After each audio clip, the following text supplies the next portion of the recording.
Hello everyone and welcome to the stream. We have a wonderful game planned for today. It should truly be something amazing. Today it's going to be the Guajome esports team versus Indy eSixers LoL 1. So I'll probably call them the eSixers for now, but best of luck to both teams, of course. And we should have a wonderful game planned ahead of us. So currently, I am in charge of the stream. Damien will sadly not be here today, and he will be with us in spirit, cheering on Guajome Esports with all his might. Of course, we thank you all for being here today. Make sure to stay hydrated, and this should be good. Indeed. So, this is actually interesting. I've never just streamed by myself before. It's a beautiful day outside, of course, a very sunny day, no clouds. I'm interested to see the tactics they displayed today. Of course, sorry.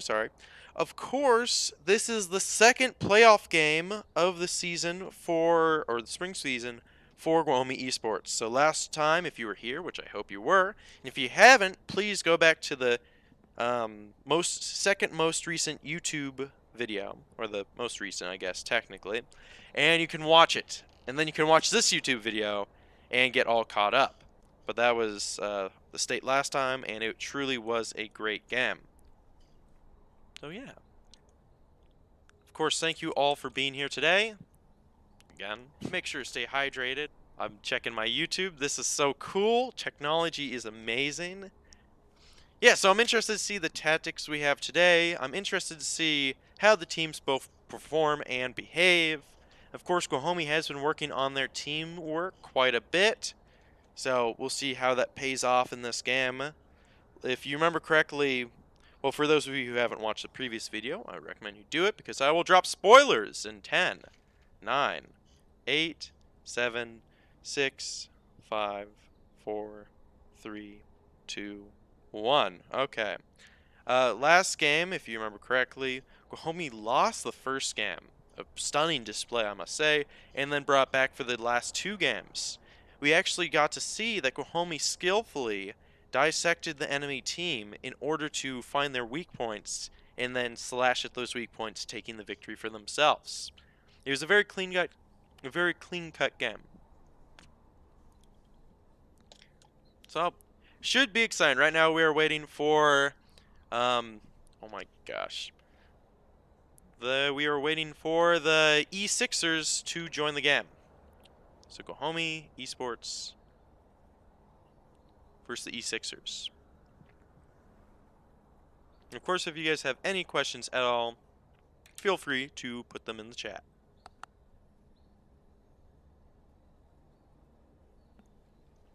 Or any comments, or if you just want to talk about how much you are enjoying the stream or having a good day, you can put that in the chat if you wish.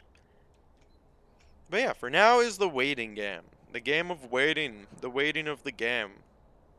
And of course, you know, it was kind of a hot day today, I gotta say. It's time for me to hydrate with our sponsor. Water keeps you alive, literally makes the planet the way it is. You cannot live without it. Enjoy your water. I'll drink to that. And today, I actually have special water that is flavored.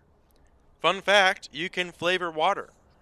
So if you, for whatever reason, I don't understand why, but you do not like the taste of water, you can add stuff to water to make it taste different. Would you look at that? Maybe add some minerals in there. Minerals are usually good for you. This is crazy. I'm so excited. Yes, but we'll be analyzing the strategies today as per usual. We'll be seeing the plays, flays, and the dismays of both teams. Of course, again, best of luck and GG's to both teams, regardless of how it goes. Of course, my hat's in the ring for Guajome, you know, home team and all that, woo-woo. But, of course, I believe in both of them. So we're still waiting. The game was supposed to begin at 5. Of course, if you've been coming to the streams as a regular, you do know that they kind of tend to happen right at the 5:30 mark. So I try and give you guys an early heads up with the link. Of course, if you see this, you know, later than the game's date, well, I'm sorry I couldn't get the link to you soon enough. Yeah. And then if you're feeling bold enough, make sure to subscribe and like to Damien's channel. He really appreciates it. You know, he likes his community, and you guys are really helping. Yes, thank you. Yes, so we are chilling for now. Um, yeah. So a little bit of ethos about me, a little bit of my story with League of Legends, as I've been playing for about 3-4 years on and off. I am not an expert League player by any means. I try my best to identify what is going on the screen with all the flashing colors that some people can make out into what you could call a commentary. But it is a fun game from what I've heard, you know, in moderation. Good, I gotta say, it's a great game, great game. And I'm glad that our students of our school have decided to make an esports team to allow me to commentate, and of course our other commentators, and really bring the school together. Go Guajome. Yes. School. But should be exciting. As you can see on the screen, you have all the different ranks. I believe the way the rank system works is the more wins you get for games in ranked games, specifically, the higher your rank goes. Of course, I believe silver's over bronze, gold over silver, and then we can talk about later with another esports or League of Legends professional, and they'll give you the rest of it. We actually made a couple of discoveries over our streams. I mean, we had the one where we learned that towers closest to the giant crystal actually heal over time, which is kind of cool. We are still, in fact, waiting. We are waiting for the rest of their team. They might be a little slow on the mark, and that's okay. That happens. It happens. You know, you can be a little slow on the mark, and that is perfectly fine. I actually just realized I was looking at the stream the whole time, and I wasn't looking at the actual league stream. So I I apologize for that. So I'm going to put it over the stream. The stream. Oh, we have another contender in the game, which means we are one closer to the start of the game. Well, the character picking, and then we'll analyze the different characters, the different champions. And if you didn't know, League of Legends has quite a lot of champions.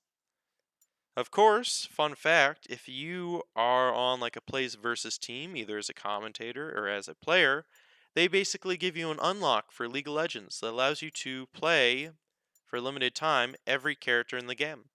It's a very unique thing that League is able to do and that Play Versus is able to do, and we thank you for them, or thank you guys for that, because it allows you to actually play. Otherwise, for an average player, you have to actually, from what I understand, you have to buy each of these heroes. Not with actual money, with like a credit system. So, I think we're closer. Oh yeah, internet. Yes, but there are many different heroes. We talked about favorite hero, or champions, sorry. We talked about champions last time. Live chat. Ooh. Sorry. I'm figuring out how all this works. This is kind of cool. But we talked about favorite champions before, but yeah, usually my most played champions, actually, usually are owned. I do a little bit of Cho'Gath, and by a little bit, I mean you can see quite a little bit. Cho'Gath can be fun. Fiddlesticks, great time on Fiddlesticks. Heimerdinger. I did do a little bit of Singed back in the day. Singed is also fun to play. Veigar is just, you know, keep stacking. I think that's about it. I mean, there's plenty of great champions to pick with. They all have their own personalities, skill sets, or I mean, well, abilities, and they can really affect your gameplay in a wondrous amount of ways, you know, to have everlasting fun. Yep. So I think we are almost ready. We are missing just one more. Oh, okay. So I believe we are missing one of the esports players for just a little bit. So we will see how soon they can get back into the party. Yeah. Power, electricity, am I right? Oof. Oof. So I'm going to take a second. I'm going to go off of this. And Okay, I'm watching my stream from the stream. That's amazing. Okay. Okay, so we're here. Nice. And as you see, again, I'm not the best at the game.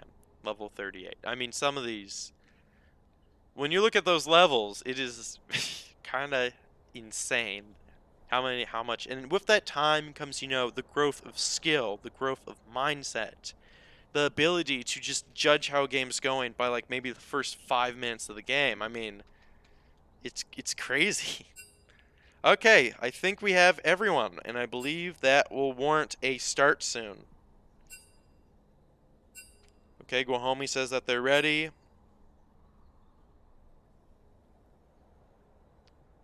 We have a little bit of chit-chat going on between the two teams. Welcome. Yo. Hello there, Trey. How you doing? What must be done? Just Good. Doing good. So I'm kind of manning the stream as best as I can, but thank you. Thank you for joining. So we're just into bands. I'm actually going to turn the volume on this a little bit. But did you get to see the last game, Trey? The first playoff game? I got to hear about it. I think I saw a little bit towards the end of the third game. But other than that, all I know is that we took it home. Yep, we did in fact take it home near the end of, well, the last two games. So right now we're going off of bands. Bands coming from both teams. Soraka band, Galio band, of course, understandable. Ooh. If you could do me a favor, and is it possible for you to stream the yes, league actually, yes. Sorry.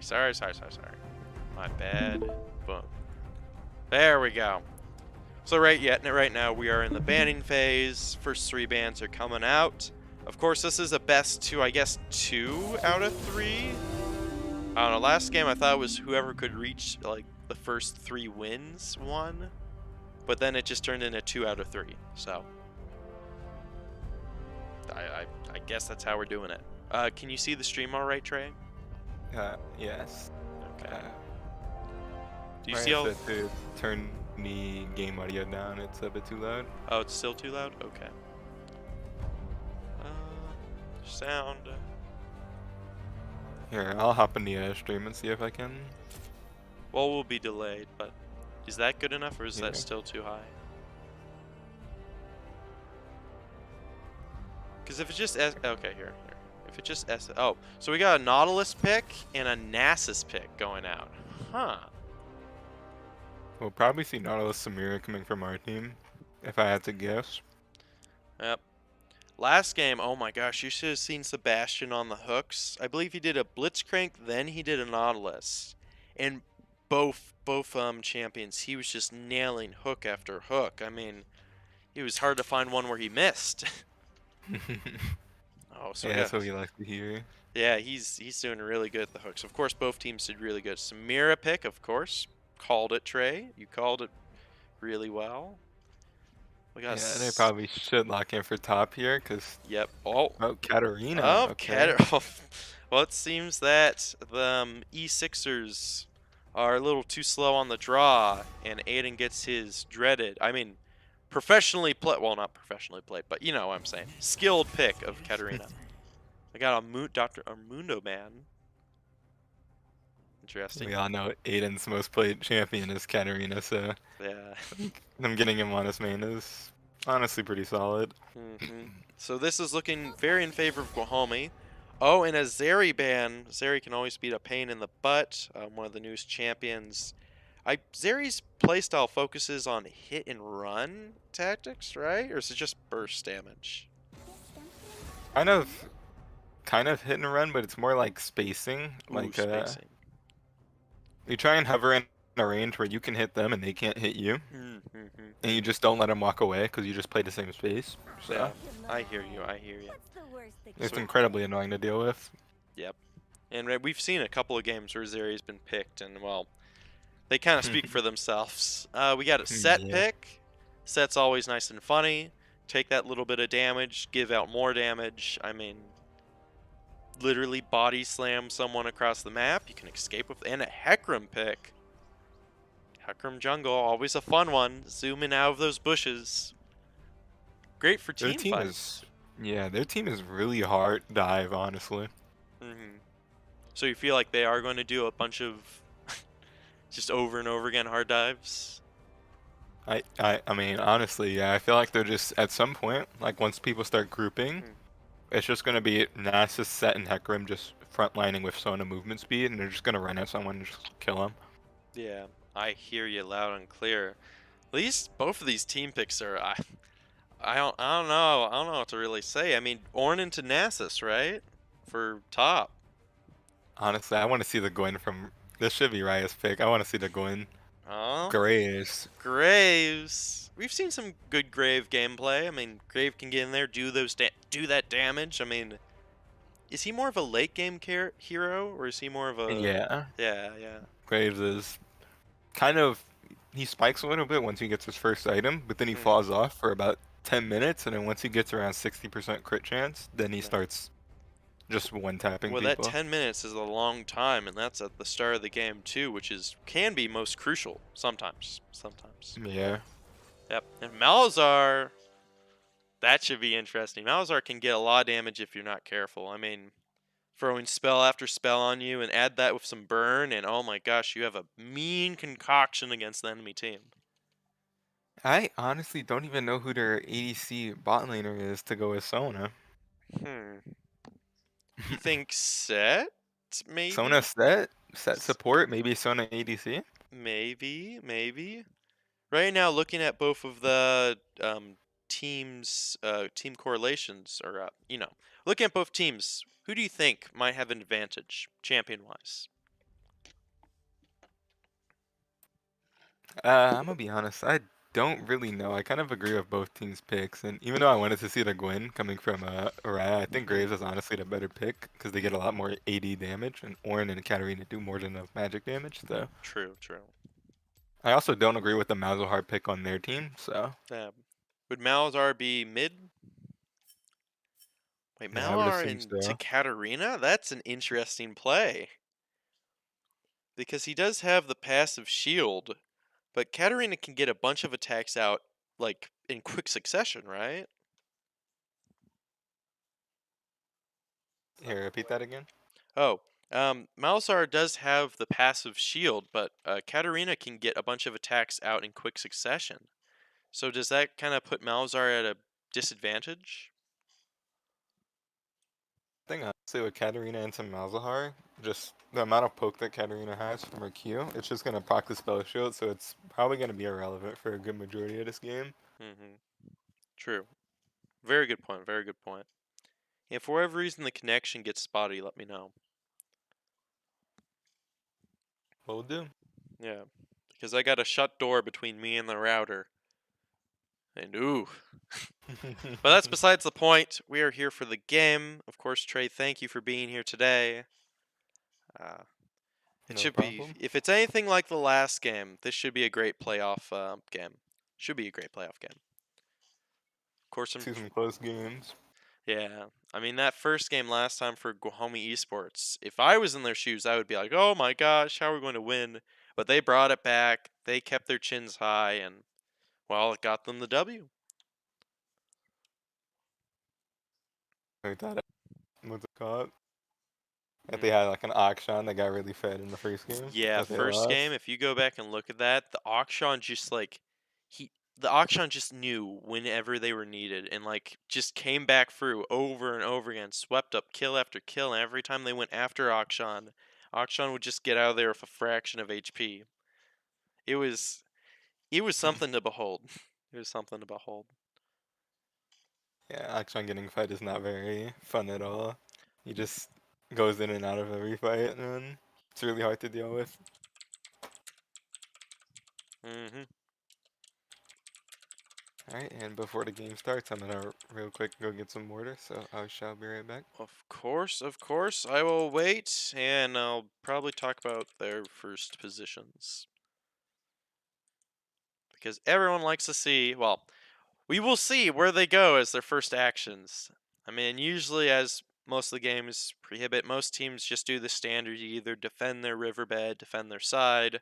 Sometimes a sneaky ambush can be played, but I mean, from the number of games I've seen, only about, I don't know, 25% of them actually get a hit, maybe even lower than that. Because that's usually when people are playing it, well, if you don't get stuck into the rhythm of the game, that's usually when people are kind of wary. Because if you do get killed early game, I mean, that can be a lights out for the rest of the entire, well, game. I mean, you can just be playing from behind, and that is something truly brutal to do. So we're loading up. If for whatever reason you guys see a giant yellow box around the screen, I am sorry. I swear I don't have a minion background, because that would freak me out too. So we got another okay, so here's all the wonderful skins. I'm kind of interested to see how this goes. I mean, it could be set into Ornn. I don't believe so. I'm interested to see who would truly win at that. Because Set can tank a lot of damage. Ornn can deal a lot of damage. So I've never seen Ornn into Set. So who knows? Maybe that. Malphsar and Katarina potentially. I mean, for the eSixers, I don't know if they've stumped Guajome, but I am definitely stumped. And here we are. Starting up. Both champions spawn in. We have the eSixers on the red side of the map, and Guajome Esports starting on the blue side. So both teams make their way out into their jungles for the dreaded journey that lies ahead. Best of luck to both teams. May they have fun and bring honor to their places of education. Okay, so as we see, a defensive position by, or I guess a spotting position maybe, by the eSixers. Always a smart choice. Prevents people from getting ambushed. Raya moves in over Ward and just immediately starts getting pinged. Malphsar goes in to potentially... Okay. Malphsar's playing a little bit safe, stay near tower. Guajome's moved back from their riverbed a little bit more. Getting ready to get, I believe, a red buff. Sebastian's helping Taylor with that. Or maybe they're... Oh, they might be waiting for Raya. I think that's the case. Alright, I am back. Welcome back, Trey. Nothing special has happened yet. Just, you know, warding. And the game has been paused. Okay. An interesting start. Really, so far, all they did was they defended their river. And that was it. Support and topic doing stuff right now. Okay. Okay, so we got some chat coming in from both teams. This does happen. I mean, not as much as like in a football game. They don't really... I guess I can call a break, so I mean, it's effectively that. Yeah, I don't really see intermissions in league games, I would say. Yeah. Dude, I don't even actually know if you can pause in genuine games. I have no clue. Also, as a heads up, I don't know how to do the intermission screen. So, if we need to, I can mute the audio and stop the stream if need be. So, heads up. I'm going the whole time. That's my plan. But you don't have to, Trey. It's fine. I'm fine with this. Oh. Oh. Oh, no. Oh. Oh. Uh-oh. Speed up. Slow down. No. Bit of technical difficulties. Yeah, a bit of... Oh, I think we're back on par. Okay, so I'm going to keep my hands off the mouse. We got some jungling going on by both junglers. A blue buff while red buff is gotten. For the red and blue teams, respectively. We did actually see Orlando pick Ornn last game, which actually helped out his team. I believe he lost a couple of fights. Oop! Taylor going in. Sebastian, of course, with... Oh. Okay, really good chunk on the Sona. Really good hook from Sebastian. Sonya is hurting. I mean, half HP and we're already, what, 2 minutes in? I guess that can happen if you have that damage. Sebastian and Taylor working almost perfectly in tandem, getting that extra damage on Set. Set charging in. Ooh, a great flash by Taylor. Flash. Yeah. That was nice, because if Set brings you in, I mean, that could be lights out. Honestly, I don't think that Taylor would die if Set was him in there, but he would definitely get chunked out and be like forced to be like 3 HP under tower after pressing his pot. So That I is think it's true. worth to just save his HP there so that he can farm safely. Yeah, very smart move. Very smart move. So far, just a standard gameplay. Top's going at it. Orlando getting some hits. The Rammus getting some hits. And for those who don't know at home, Rammus can... Oh, a great hook by Sebastian. He is really nailing these. He's just getting hit after hit. He's taking a cost to his HP, but as Nautilus, he can... I think he can get that back fairly quickly with a potion or two. His passive minute. Oh, Yep. going Oh, in. Malphasar's shield is down. But he may... Oh, actually, he hit it. He hit the... I believe it's Q. I actually know how Malphasar plays. I've played him before, so... I know kind of what they're doing. It's a fun champion to play, though, because you can build up your... Oh, Malphasar taking the damage, trying to escape. Can he leave? He gets the burn. Aiden takes the damage. Malphasar goes on the offensive. That's unfortunate. I'm pretty sure Eden could have killed them there. Yeah. He didn't want to risk the death there. True. It was a smart choice on Aiden's part and Malphasar's point. I mean, if he did get the silence, I don't know. I don't know. I mean, it was good. And he's already healing up, too. So, really kind of a stalemate on mid. Just a little bit. Looks like Top's just going to be farming in. We're just going to be seeing a bunch of fights coming from bot lane. Yep. Sebastian just looking for these hooks. Yep, he's Trying going to find in. any all-in that he can possibly find. Yeah. Early game, Rammus is going to be at his weakest, but if you let him do his thing, late game, he is truly a champion Wait, to be like, Rammus? yeah, trifled with. And we got a gank going on by Raya. Ooh, Aiden gets the first blow. Guajome. Yep. Yeah. 4 minutes and 50 seconds in. Oh, Sebastian goes in. Sonya's low, but not out of this yet. Sebastian's taking a lot of damage. Sonya's also taking a lot of damage. It's forcing her to kind of back off. She's hiding under tower. Smart move, smart move. You keep saying Zaya's Sona. Oh, Sona. Oh, I'm sorry. But she's Sona. not an item. Sona. Literally like Oh, song, Set but looking. grab by Set. Sebastian's out. Oh my gosh, and Sebastian's taken out. 1-1 score. A nice little neat. I guess that wasn't a dive. That was more of like a reverse offensive. Going just back in there right after they, took a lot of damage. Yeah, Right? blew everything. Yeah. Oh, here comes the grab. Quick, goes in on Sona. Taylor's Sona going uses in, heal, but and will he Taylor's live to dead. tell the... Oh. And another kill for the eSixers. Bringing them up to 2. Wow. It's really unfortunate. You hate to see it. Yep. Sonya. Wait, yeah, Sonya. Yeah. Great Sonya, toss up by Sonya. Orlando. Sorry, gotta get used to it. Yeah, it's fine. But yeah, Sonya. Oh, actually, they stopped pushing in. They're going Dragon. They're actually using their kill to their advantage. 2 ultimates are used in top. Orlando has Rammus quite down, but he is paying dearly with tower shots. He's still going in. Are you calling Orin Rammus? Oh my gosh. What a ram. I'm sorry. Gosh. Oh, my brain. Sorry. I just realized. I didn't know who you were calling Rammus because I wasn't seeing Rammus in the Oh my, game. no, I was actually calling the dog guy. Who's the dog guy? Nasus. Nasus. Oh my gosh. Okay, sorry. For all the folks at home, I was calling Nasus Rammus. I promise you I was not calling Orn, the one who looks like a ram, a Rammus. That would...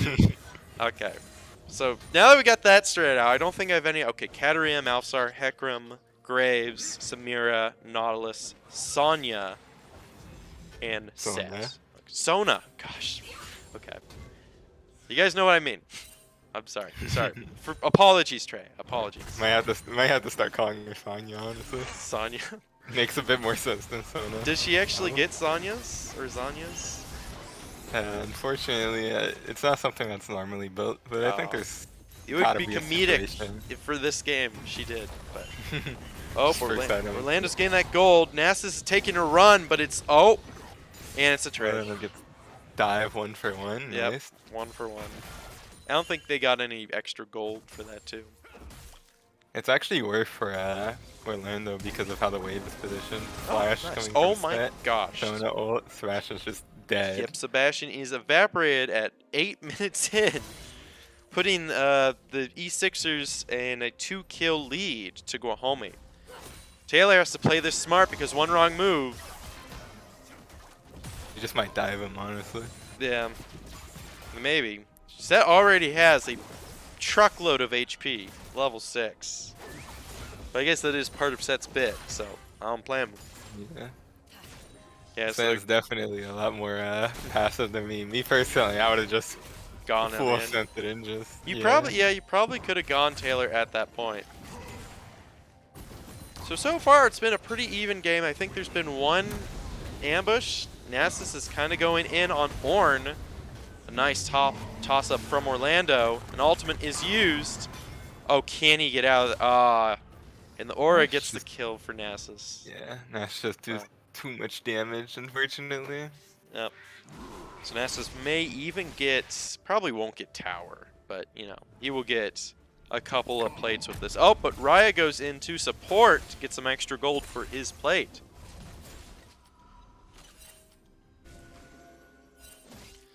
We got some pinging going on. We got some ward clearing going on by the eSixers. Oh, if you actually notice, eSixers are doing the control ward strategy. As you guys probably remember, Guajome did take one loss to a team who utilized control wards to the full extent.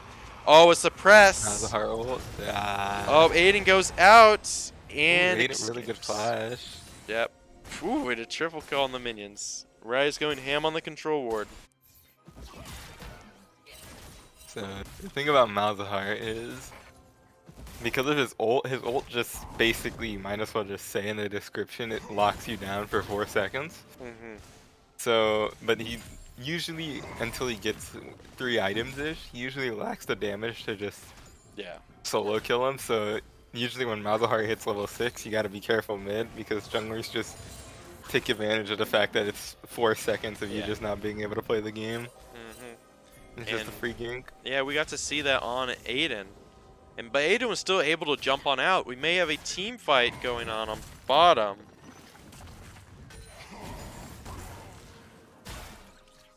Oh, maybe not. I don't know. Heckram's getting very close. Some pinging going on from the eSixers. Oop. And a great pull from Sebastian. Taylor is just being juggled around. Raya's charging in to deal even more damage. We got 1 kill for Guajome. A retreat, but Sebastian gets the hooks. Sonya goes in, or Sona. Gosh dang it, and it's double kill for Guajome. Gosh dang it. This is going to keep happening. Okay, a great play from Guajome, turning a potentially devastating fight for their team into a rewarding one. I just like you could feel the emotions from these Sixers as their first. Who went down first? It was. Who was it? I think it was Set. Yeah, it was Set. As Set goes down, and they just both pivot immediately to start going for tower. Sonya could have. Or Sonya. Sonya could have actually maybe survived that if they fled, but she actually decided to go in. Maybe for a kill on, I believe, Taylor while he was low, but that was like the start of her undoing. Taylor is like 15 HP in here. If you press tab for a second. Oh yeah, tab, sorry. I think he has, I'm pretty sure, I don't know if he just bought it, but he might have had a Vamp Scepter, and it looked like he was honestly just out healing her auto attack damage. Wow. He lived on just basically no HP at all, yeah. Jeez. I mean, but that was truly a great play. We got some ward. Yes. So it seems right now Guajome's actually not utilizing control. Actually, they are utilizing control ward. So far, teams that have been able to handle the map use a lot of control wards. But I don't know if that's like a constant. Ooh, Orlando hitting the full ultimate. Nasus is taking a lot of damage. Wow. Flashes on Nasus just absolutely obliterates He was a ward flash too. Did you see that? He warded, flashed, and then just clapped him. Okay, so we got a gank on a gank for a triple team. Sebastian's taking a lot of damage. Guajome might take some casualties. A kill in Guajome's favor. Raya's going after Sona. And Set's trying to defend. Set can't defend.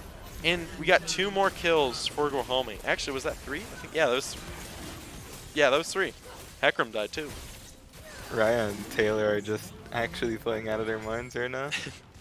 Yep. Guajome is using their advantage, of course. Their advantage of mental ascension. Because they have learned how to talk as a team, walk as a team, play! And they're using this to their full advantage in winning these team fights. These early team fights can be crucial into creating that late game. If, of course, the game goes to the late game. All that extra gold and XP, I mean... Oh, we got an interruption from Nasus. A nice slow. Lander's trying to get out of there. I think he's just dead, honestly. Maybe. We got 1 hit from Nasus, and it's just not enough. Commit. Yeah. I mean, what else could he... He could have ultimated him, maybe? I thought he was just gonna ult and like flash on Warren again. I mean, he could just die of this, I'm gonna be honest. Yup. He might try. He's been tossed up. Oh, and that is, yep, there you go. Called it. Very hard to believe that he could resist it. Raya goes in on Nasus. Can he get out of there? Can he outdamage him? Oh, and that's a dead Nasus. Nasus. Really good flash from Raya. Yep, truly great flash. One more auto and he would have kicked the bucket, right? Yeah. Great One more hit. Yeah. Barely lives. A great play on Raya's part. Sona's going out on the tower. Practicing. Taylor is pushing up, trying to keep them at bay until Sebastian can make their way and they can reunite to keep bottom from going in the eSixers' favor. Right now, Guajome's actually in the lead by 2 kills with about a 1,000.4 gold lead, looks like. And each team has a dragon to their name. Actually, they didn't even focus on that. Yeah. The junglers. Is there a way we can see what soul it is? Yeah, on the top, I think, right? Or wait, are you talking about like the timer for when soul's out, or? No, like what? So right now, because there's 2 dragons, the 3rd dragon is always the soul. I don't know if there's a way for us to see the dragon without it like panning over to the pit. The type of dragon? Oh, we got Earth. Yeah. You're right. You probably have to know that. There's actually a menu somewhere. I won't look for it this stream. I'll do a practice stream or something. But I'm pretty sure. I don't know.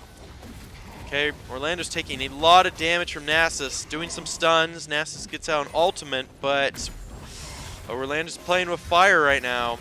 A great hook by Sebastian. Sona is just getting beat up. Will she live? Set froze Taylor underneath tower. A great Set hit. Set is angry. Just a little off. I'm gonna be honest, I couldn't even keep up with all that just happened. Set ulted Taylor into the tower, Sona had a really good flash ult.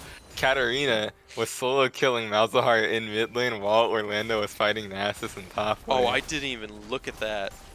Did Orlando take the death? Yeah, Orlando took the death from Nasus.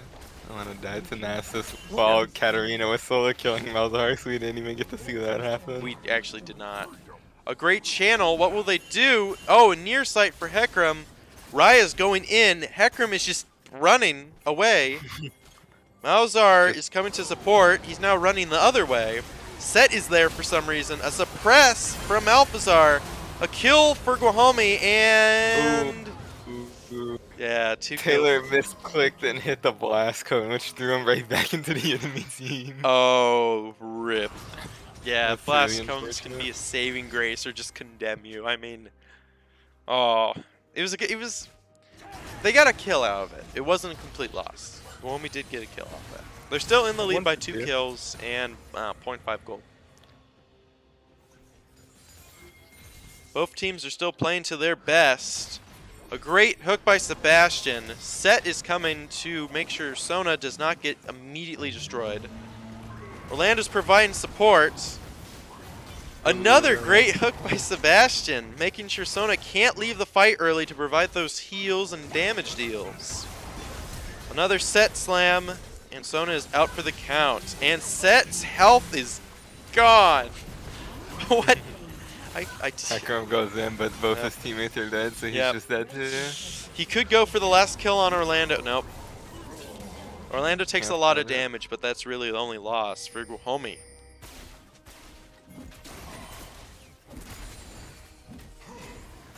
Yeah, really well played, honestly. From Sebastian, just landing these hooks on these key targets like Sona. Well, he's effectively just telling the enemy team, you can't just leave a fight whenever you want. You have to go for me.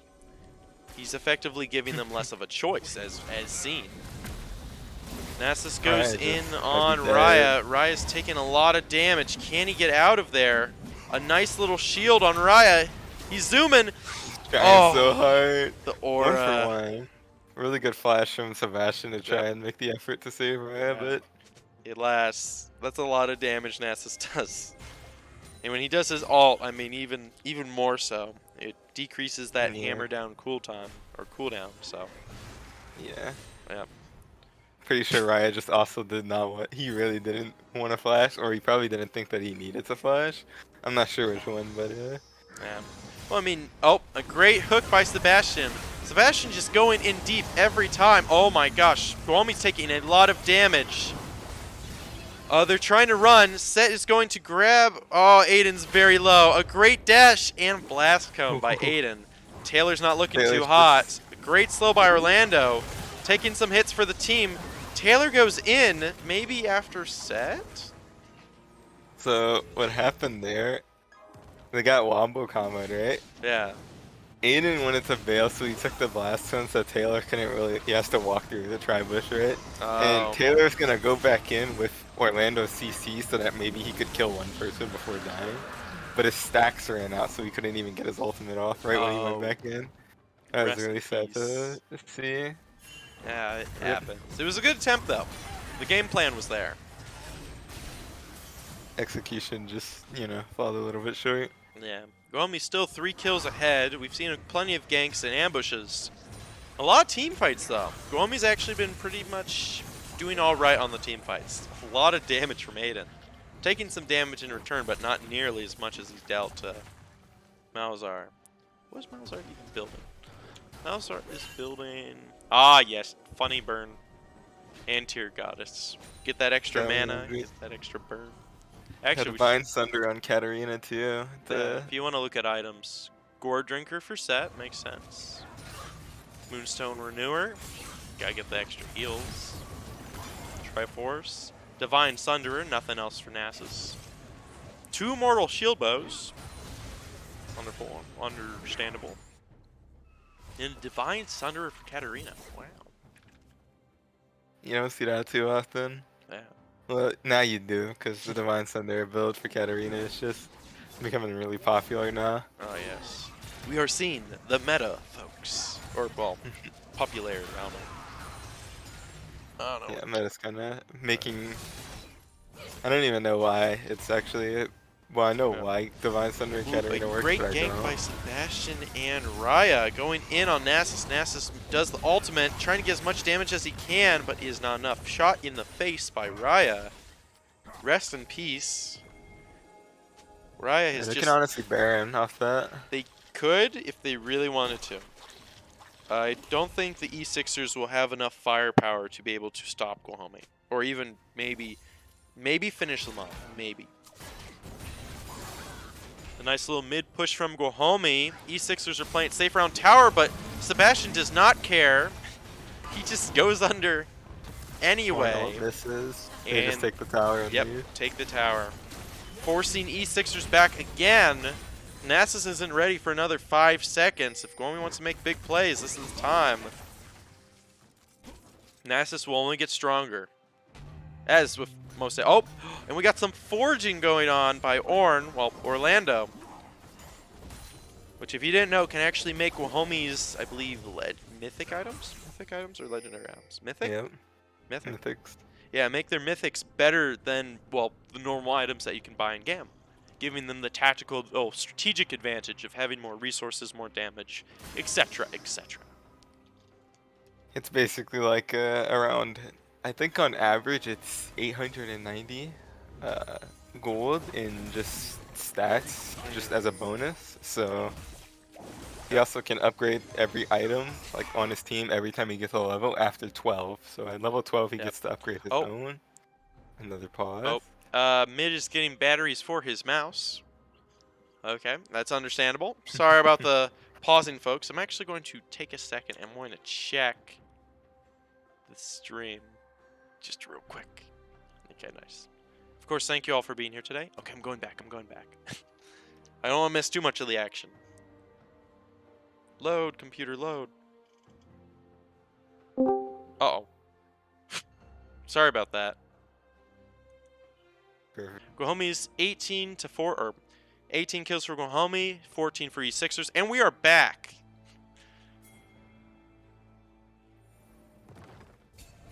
We are back. A little bit of tempers in the chat, but we won't go over it. Sebastian's just going in on Sonya. Just immediately. Sebastian just really dislikes this Sonya. Yeah. He just keeps hitting these hooks. Uh-oh. Oh no.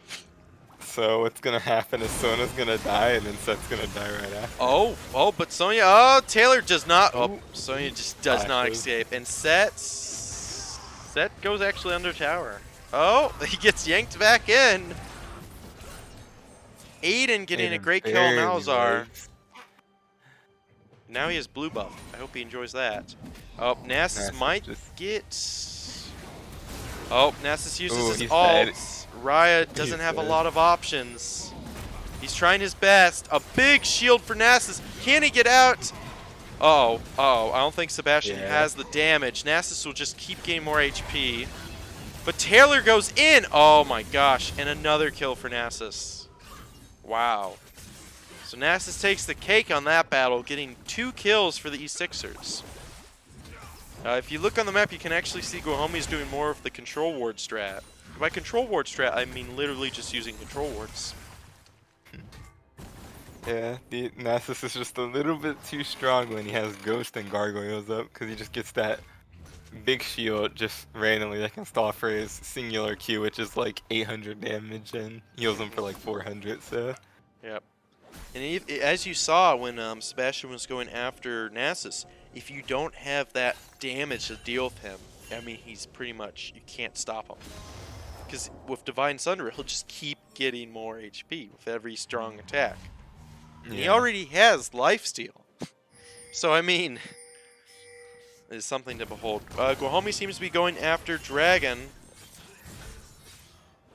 This would net them their second dragon, tying them up both for 2-2 dragons.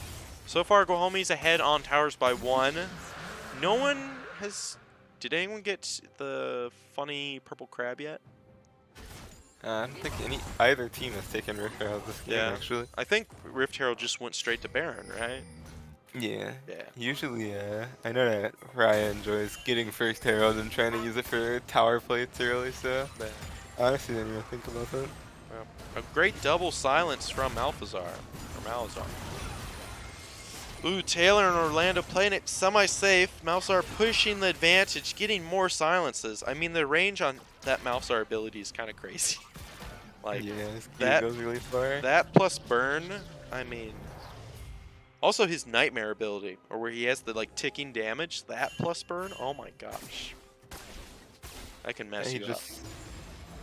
Yeah, he has a lot of range because of his Q, but in exchange his Q's really hard to hit.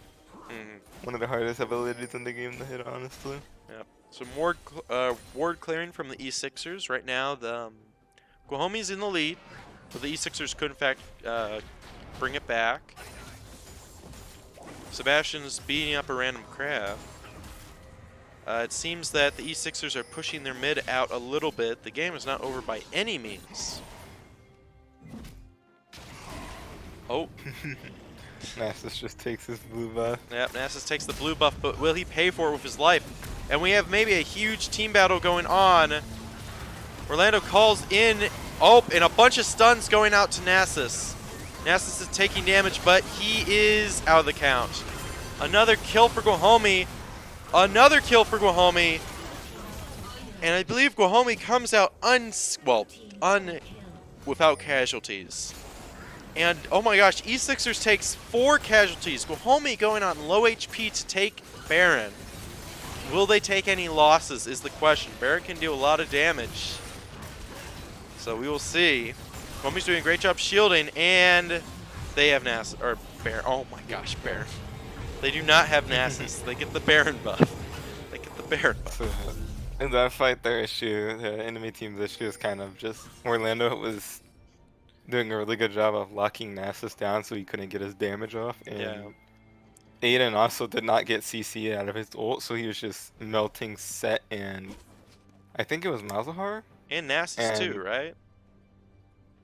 Yeah, I think so. I'm not 100% sure on that, but basically Aiden and Taylor got to just get their damage off. Yep.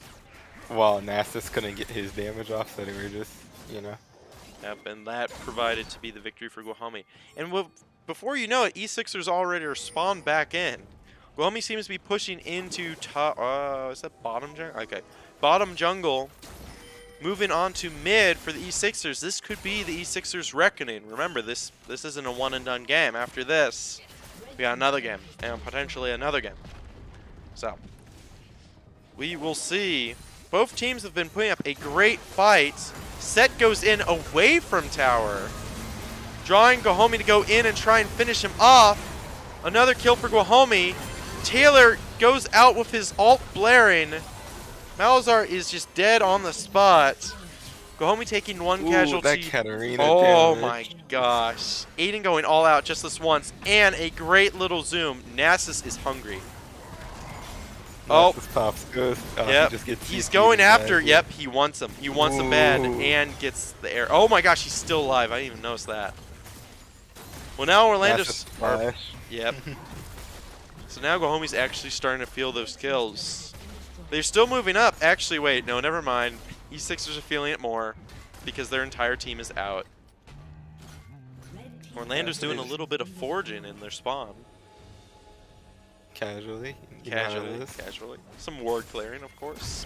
I still find it funny. There was that one game. Who was it? Alistar, I think? Alistar?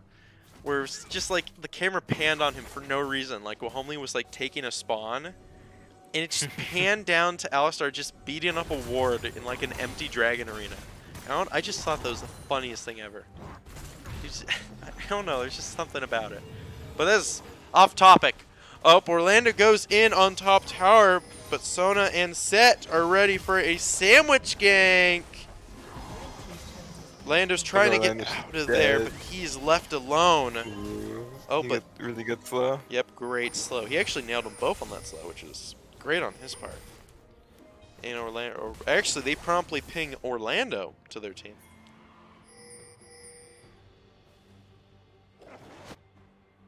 Oh, no way. We may have a ambush surprise, a AAA of Guajome in a bush. I believe they're going to get the next oh, another Earth Drake? Wow. It's the third one. Right now, Guajome is winning. They get the Earth Dragon. And remember, even though Guajome is in the lead, at the end of the game, it just matters who destroys the enemy nexus, not how many kills you have. I mean, emotionally, it's how many kills you have. But we've seen many a game where Guajome has brought it back because their opponents have let, well, the game go on for too long. So the same could happen. Okay. Up around 7k, 8k gold. Yep. Nasus just going a in. nice ambush on Raya. Raya's taking a lot of damage. He's trying to get out of there, but a kill from the eSixers. A lot of damage for Guajome. More and more losses. This is not looking good. Guajome sustaining 3 casualties. And I think almost all of their damage dealers, well, I mean, Aiden's Katarina's left, but that's a lot of damage Katarina has to go through. I mean, Katarina can melt HP, so we may see that even now. Nope, it's just they also have the help of the big minion, too. Oh, never mind. He's dead. I don't think super minion matter. yeah, at this point in the game, I just know that if the big minion comes out earlier, it can actually help. Well, help, quote unquote. Okay, Orlando's looking to take the brunt of the damage. A great charge by him.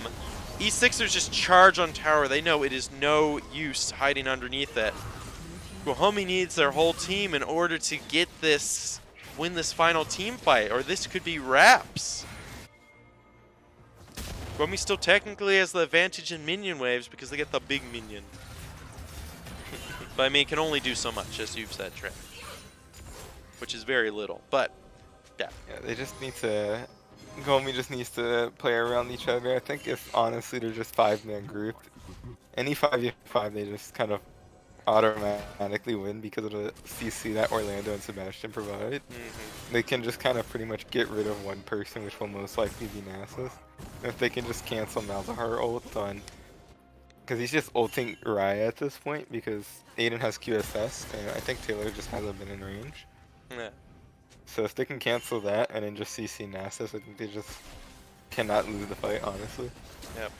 Guajome is moving up. They may be pushing their minion wave forward. eSixers are still holding in tight. A nice defensive little push from their mid. Out to greet the next minion wave. Guajome's gathering around Baron. Baron is in fact back. Oh, almost back, sorry. There we go, there's Baron. eSixers are pushing in on Guajome. Guajome is doing the 5-man bush ambush. Now this tactic is very risky. They could risk, well, being discovered in their entire team. But, oh, Raya goes out from the bush, looking to see if the coast is clear. eSixers have the area thoroughly warded, so they'll know something's up. Pings are going on galore. This battle could determine the game. Can Guajome do it? Can the eSixers do it? Who will come out on top? Okay. They just don't have any wards for Baron. Oh, Malzahar has one. He's kind of a stalemate right now. Whoever acts first could die or could get that victorious battle that both teams need. A little bit of separation is happening on Guajome's part. Raya charges in, taking out Malzar's shield. A knock-up's going on for both Orlando and Sebastian. And of course, Taylor. Everyone else cleans up with the damage. Except Nasus. Nasus is alive. So there's still a little resistance from these Sixers, but Guajome goes after their newly formed inhibitor. Should be just game, honestly. It Here, should you can press be. tab before the game ends. Oh yeah. I think Graves just hit, yep, he just hit 60% crit. So, Trey, effectively, what does that... Oh, and there... Ooh, okay, I think I know what that tells us. Actually, He Nasus... starts critting for 800 a hit, just casually. Yeah. Guajome goes in. Nasus is just trying to murder Sebastian. Sebastian does not care. Sebastian... Oh, and that is a first game for Guajome. GG. Can I type GG? Oh. I don't even say that. I don't even know if I said that. And that is the first game for Guajome. Wow. So as we saw the damage, we saw the health, we saw the whole thing. A lot of team fights. A lot of team fights. I think that was the most crucial action in the game, right? Of course, we have the items here. See what Guajome built into. Final score 34-21. Wait. Yeah, 34-21. The kills are kind of crazy, right? Or is that? Oh no, that's assists. Yeah. Never mind. I thought that was deaths for whatever reason. I'm like, oh, this should be much higher. Okay. And we can look back at those games if we really want to, but we're getting into the next one. So Trey, if you want to, I don't know, bathroom break or drink break, I can hold down the fort, whatever works for you. Yeah, man, fill it up. Got me out here sweating in my seat. Yeah. I'll be here. But truly a great... Okie dokie. We'll see you when you come back, Trey. Truly a great game for Guajome. The eSixers. So first game is for Guajome.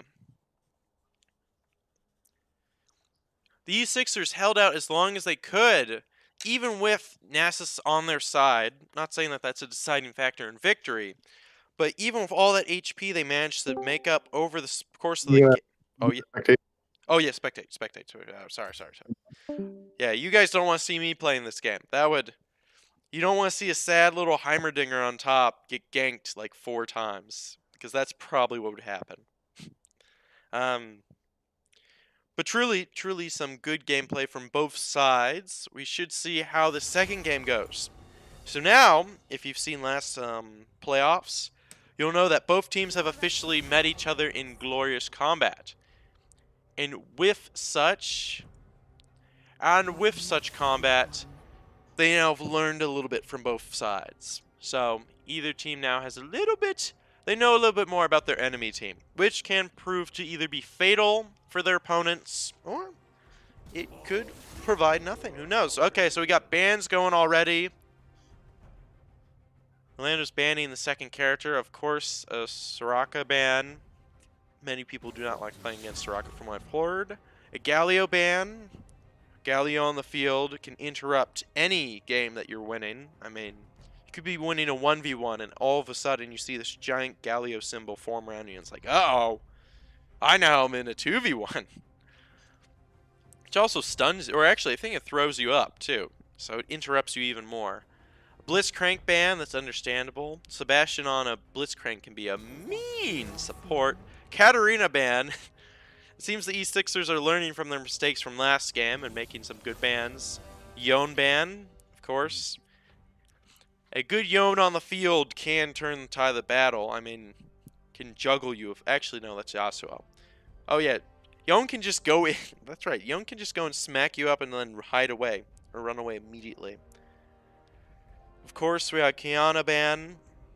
Ryan, can deal a ton of damage with that character. Hecarim pick again.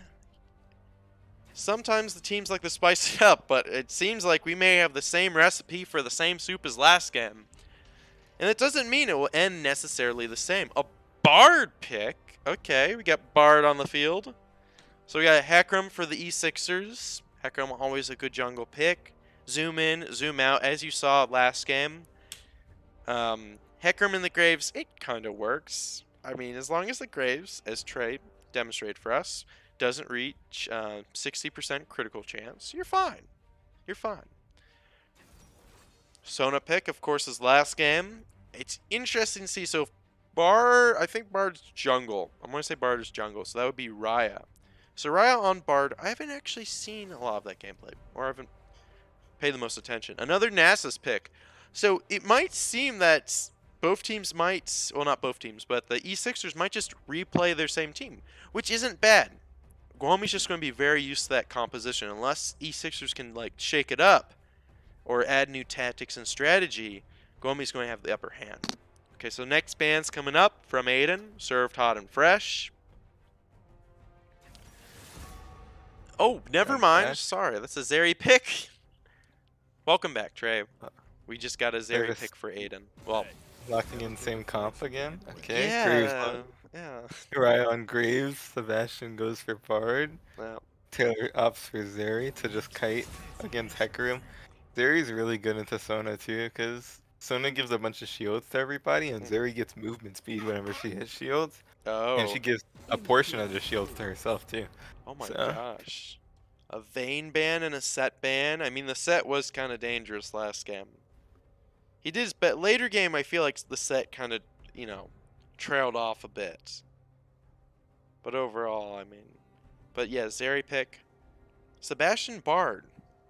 I'm interested to see how this works. Sebastian and Bard. I'm a little bit biased personally, but that's just because I just don't like Bard as a champion. Oh. It's just, it can win your team the game and lose your team the game, and I just don't think it's a risk worth taking personally. No, so, I hear you. I hear you. Yeah, I'm actually interested to see if the eSixers just go for the same exact team comp. Well, I guess they can't because they banned Set. So we'll see what they pick. A Shen pick. Huh. This may be the first Shen I've seen in all my days of commentating. Orlando opting for Shen. Shen. Because I'm guessing he just wants something that can deal with Nasus. I guess and so. Let's have impact on the rest of the team. Well, I mean, he played Ornn into Nasus, and that didn't exactly go into his favor. Jhin pick, okay, gotta get that extra damage. So that would be Jhin into Zeri and Bard, right? Jhin Sona's into Zeri Bard. How's that sound in your brain? Jhin and Sona into Zeri and Bard. How?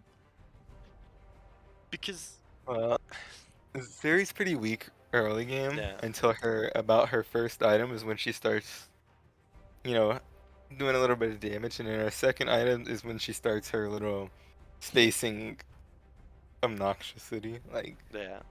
I if that's the word. I Not think sure if that's so. the word, but Yeah. And a Lissandra pick. Well, though mm, you folks at home do know that Aiden has quite an array of characters, as every player on Guajome. So even if you ban their best, they still have, well, they're very close to best, which is still their best. So I'm interested to see Vigar and Jhin. I'm interested to see how they play it.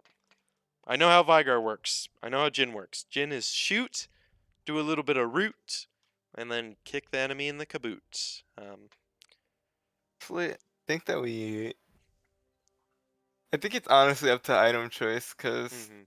Zeri and Bard, like I was saying before, Zeri spikes at 2 items, first item, but Yeah. she's really weak early game. Mhm. So, And Jhin can and deal a because she has, lot of damage early game, right? If he. yeah, but also Bard's more of a roaming support. He's not very helpful in lane. Mhm. So, they basically have no lane pressure at all, and so Jin and Sona will be able to pretty much do whatever they want. Yeah. And if they take advantage of that, then Yeah, they could you just might be destroy in some trouble. Guahome's bottom lane and push forward from there. I mean, Bard can provide healing for Zeri too, which might keep Zeri in the fight a little bit longer. But we will see it, folks. And we hope you're having a great time at home. Of course, make sure to stay hydrated. Drink your water because it's good for you and you need it to live. And we do hope you're enjoying our program service. Yeah. So Vigar into Lissandra. Because can't Aiden just do the grab attack from Lissandra and go over Bard's you know, stun wall? Or does it still Eh, lock Lissandra? Nah, he can actually dash, because I'm pretty sure Lissandra's E or hand move is Yeah. classified as a blink. So, So he can go through one of. yes, he Wow. can just entirely ignore Vigar Cage if he really wants to. And that's Vigar's like one safety net, right? I mean, Yeah, so wow. Yeah, if I've played Vigar before, and usually, yeah, the Vigar cage is your like saving grace to stop anything from barreling down and stomping you into a pulp. So if you're going against an opposing champion who can just avoid that or has some way to just negate the effects of the stun, well, that may be it. But with Vigar, of course, he does have that scaling throughout the entire game to infinity, which could offset that because I don't know how much. Lissandra's not really tanky, right? Lissandra's all right on HP. Jax has a tank build and an AP build. Some people Oh, go also AP with the rune Aftershock, so ooh, that you are tanky when you do engage. yeah.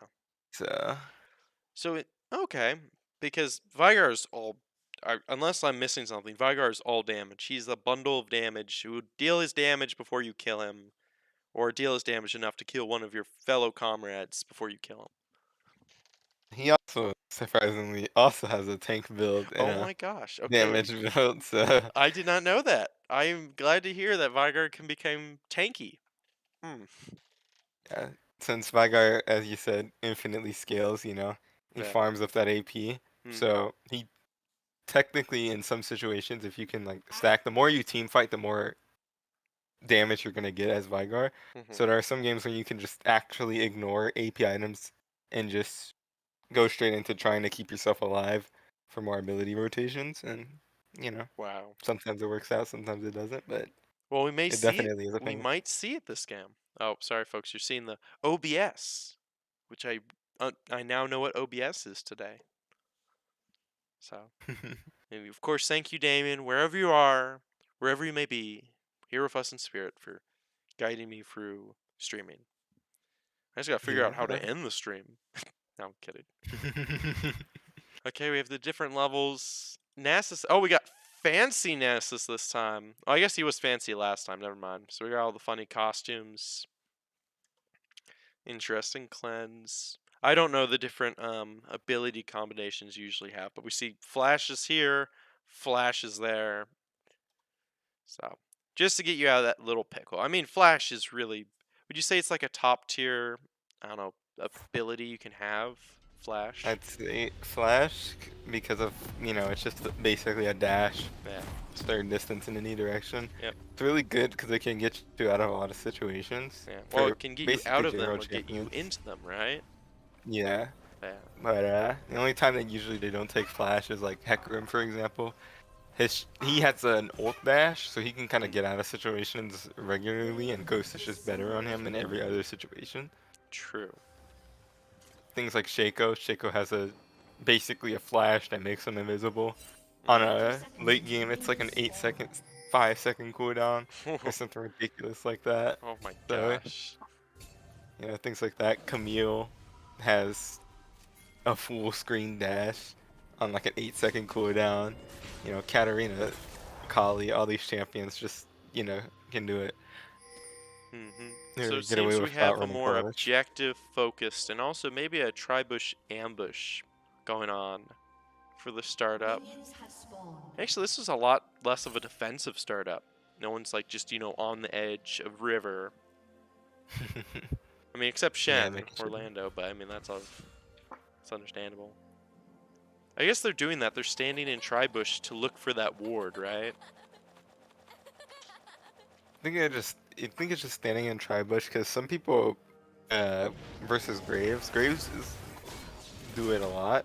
Like you late invade because your E stacks up armor. So you usually can just win auto attack wars just level 1 because your E is an auto attack reset and stacks up armor, so you're tankier 2-set auto attacks. So they're kind of just watching out for invade, honestly. Yeah. Okie dokie, so the lanes are commencing, junglers are jungling, and let's see how the second game goes. So, of course, first game was for Guajome, but the eSixers are not out of it yet. They may be able to take this game back, and I'm sure they're having a good mentality on how to get this game back in their favor. Well, the winnings back in their favor.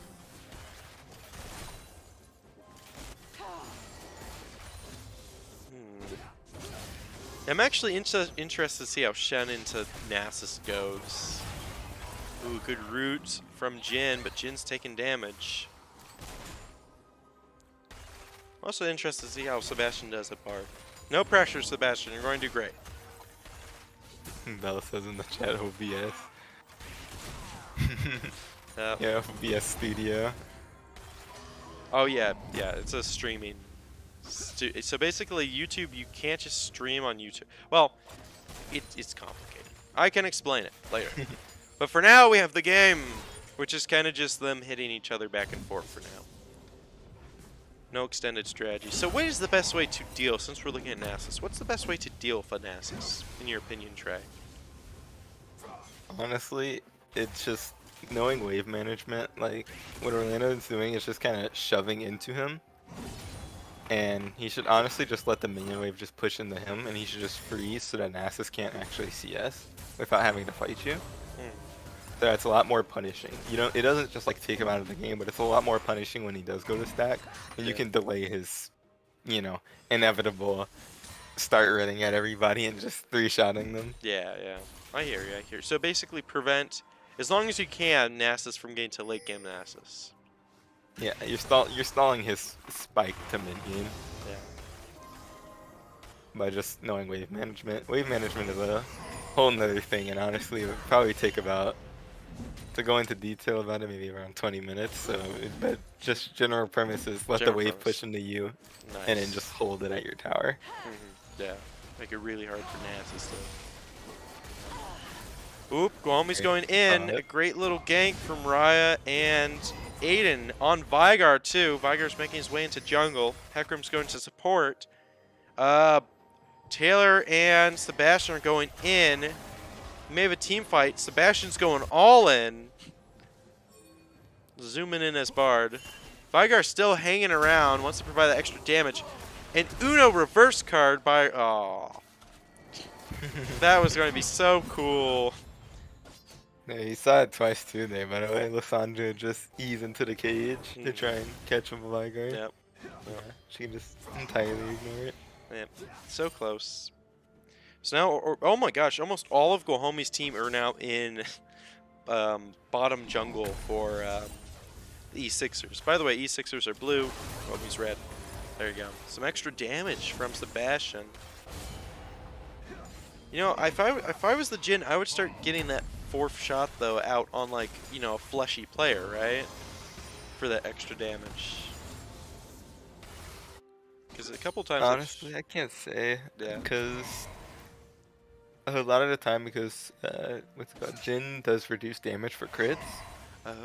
But his crit 4th shot does a lot of missing HP, so the lower HP they are, the more damage it does. Oh. So sometimes when you're full HP, you crit shotting them with your 4th shot actually does less damage than your normal auto attack. I didn't even know that. Wow.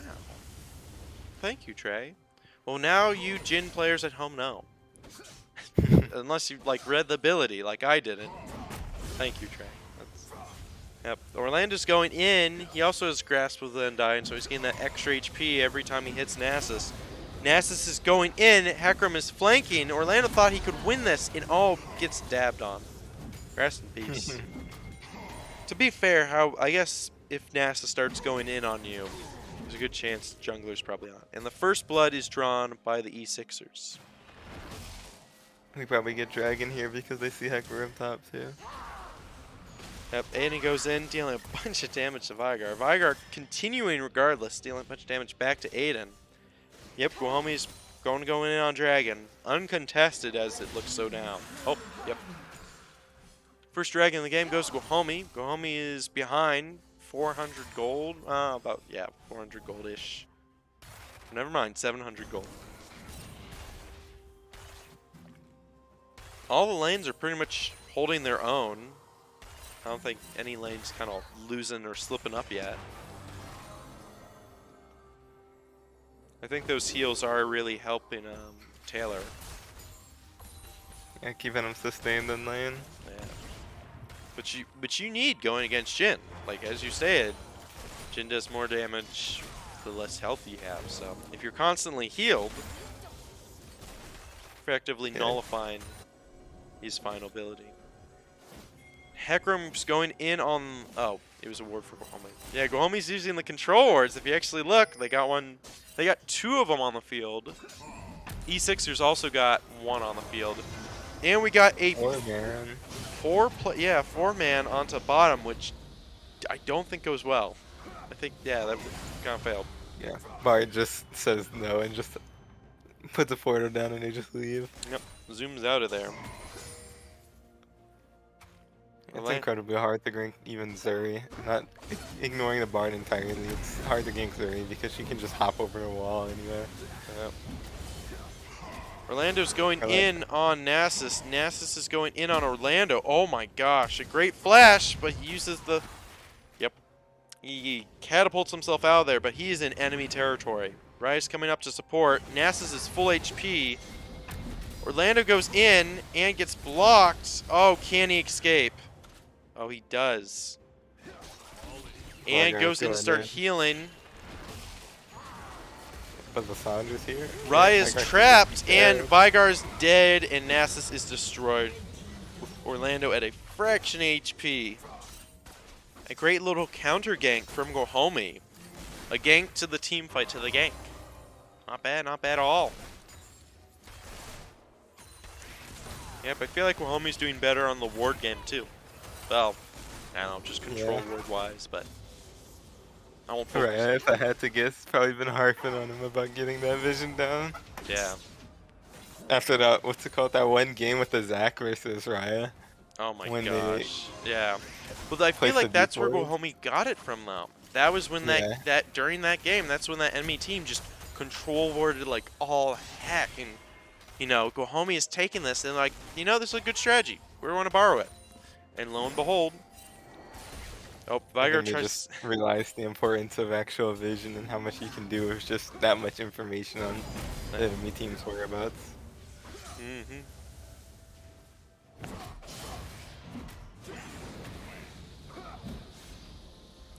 Yep, Orlando going in on Nasus. Nasus ultimating, or ulting on Orlando. Orlando's still playing very close. Nasus trying to get that extra little damage.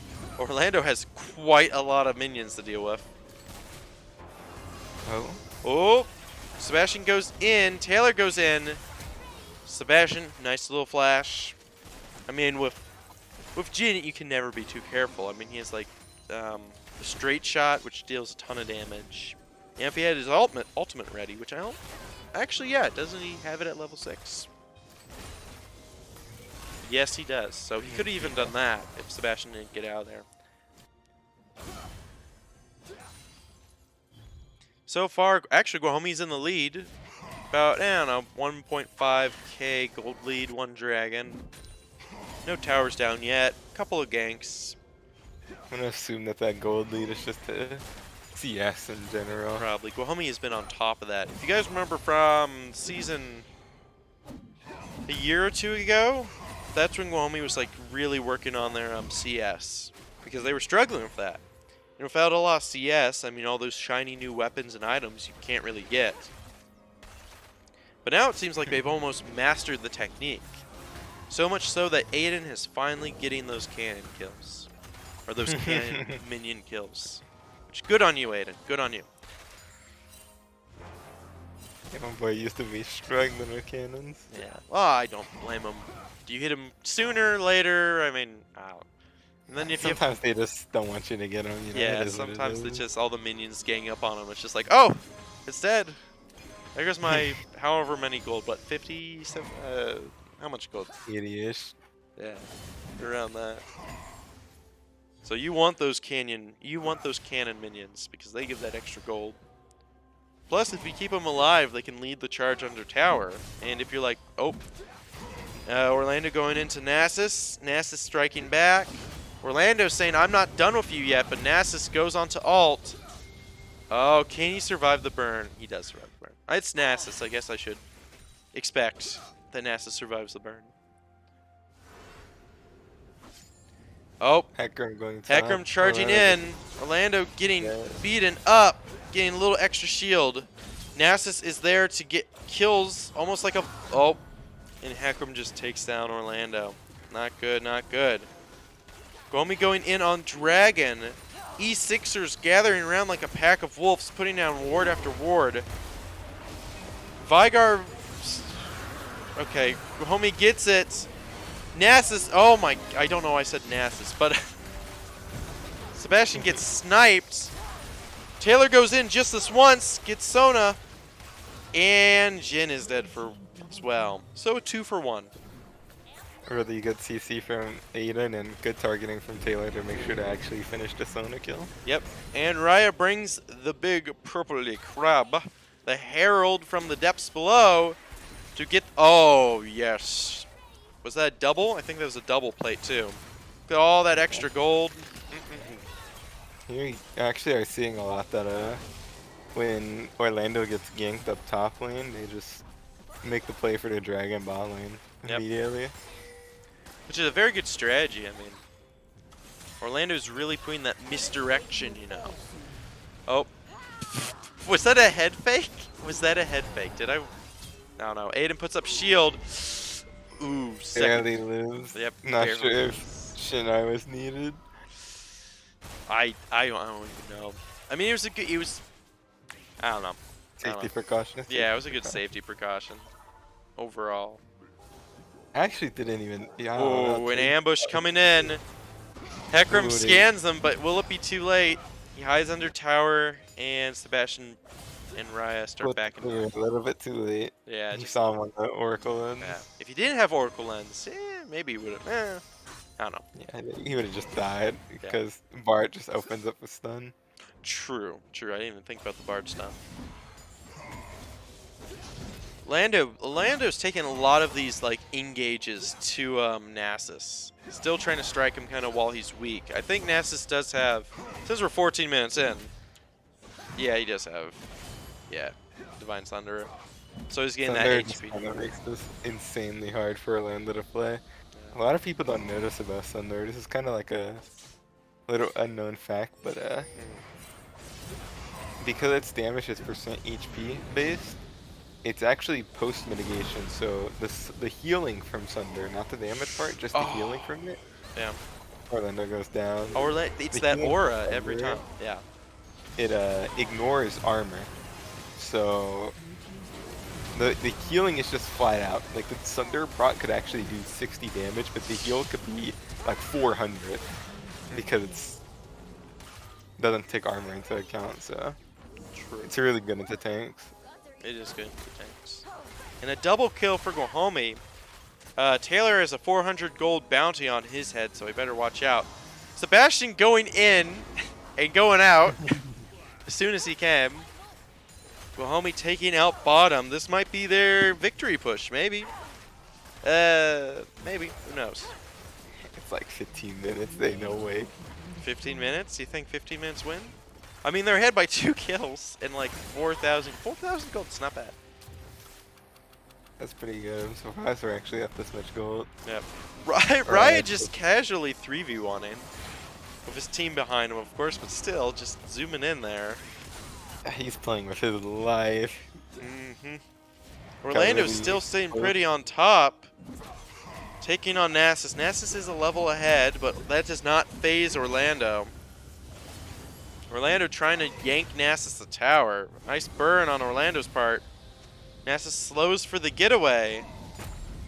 Just trying to soften him up. Oh, and this isn't looking good for Orlando.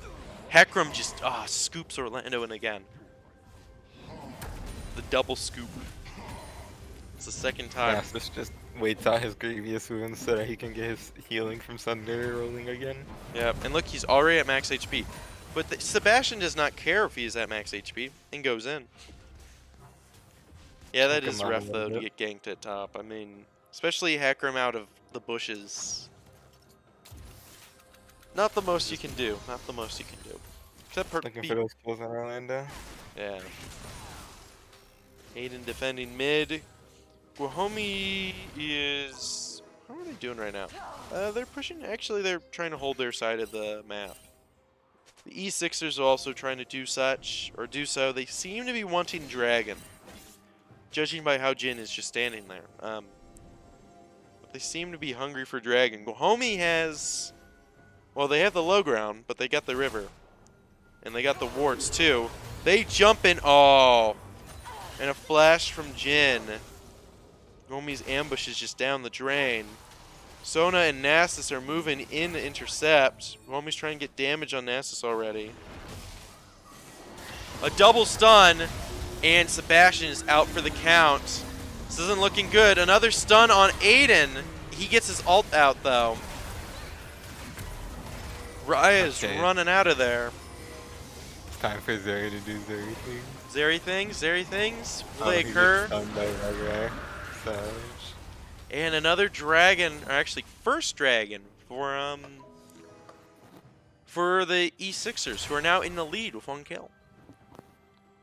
Yeah, that definitely was not a fight in Guajome's favor. I mean, that stun, the Vigar stun, the very beginning, that kind of took Sebastian out immediately. I mean, just kind of not respecting Vigar cage pick potential, honestly. I mean, it's hard too. I mean, yeah. Isn't it more of an instant pop-up? And once it's up, I mean, if you're in the inside and you're still not stunned, you're so restricted.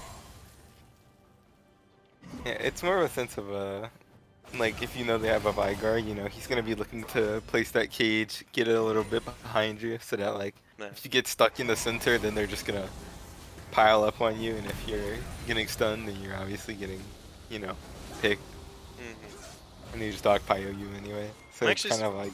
Yeah. No, I hear you. When I play Vigar, that's what I do. I do the cage first, immediately, as much as I can. Try to hit it. Oh! Vigar has been trapped. Jin is coming to intercept, and a shutdown on Taylor. A great kill from Raya. Raya might want to get out of the... Oh! And Sona does a... Oh, Raya needs to run. Hecarim going in, sweeping for the kills. I don't even think Hecarim's gone down yet. And a triple kill for eSixers, bringing them up to 10-7. Not looking much. Flashing on the Jin, looking for that kill. Feels bad. Yeah, no, that hurts. I mean, it was looking good for Guajome. Didn't they get? Yeah, they got Vigar, but at what cost? Oh, Orlando trying to sweep in and get Nasus while he was distracted. Nasus is actually really low on mana, from what I could see.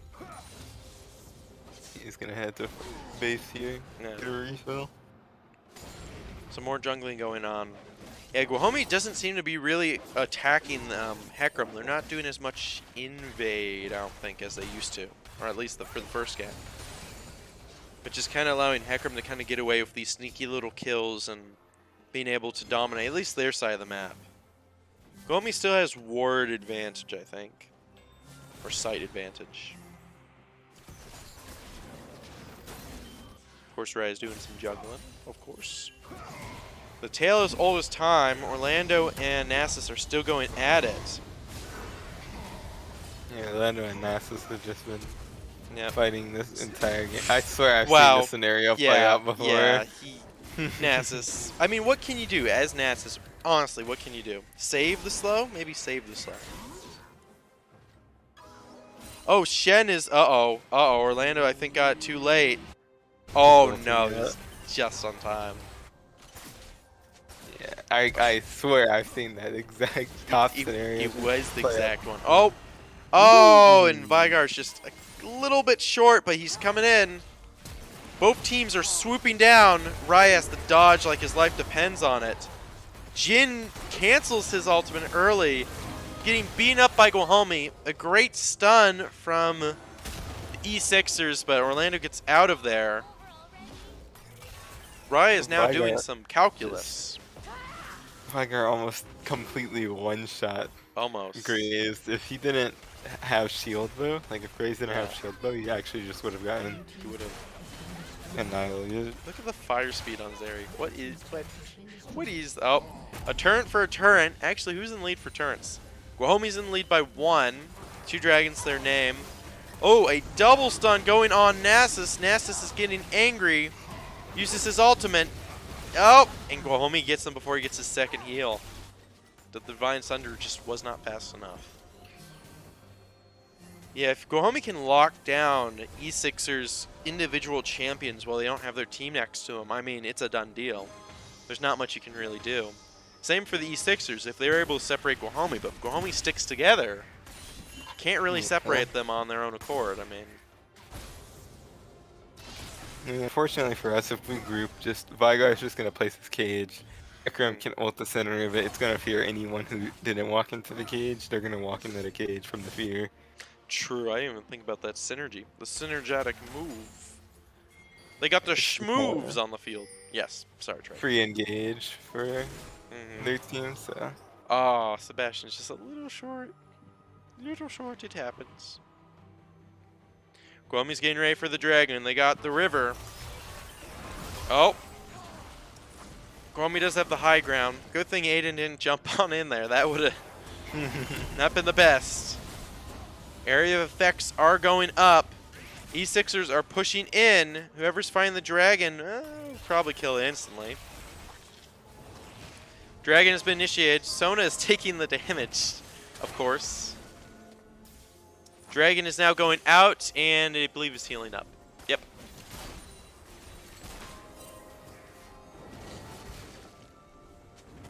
Yep. I'm glad the dragons get some damage in. Sona keeps getting the damage. Immediately Zanya's. So wait, does she have Zanya's? Wait.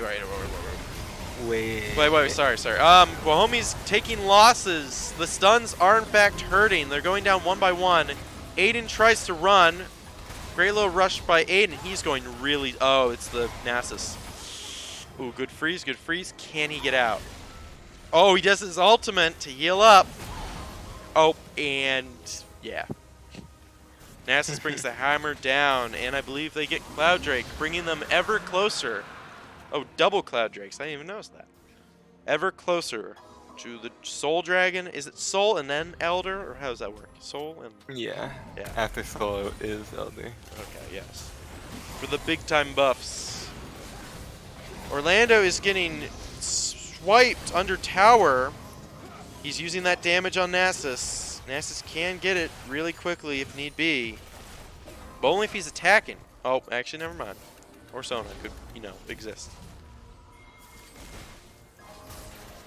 I actually want to see, does she have Zonios? No. Then how'd she... Does she have an ability? Wait, then how did she... I don't know. Oh, maybe she has... What are you confused about? How did she become invincible? How did she get frozen? Sona. If she got frozen, it probably was from Lysandra, right?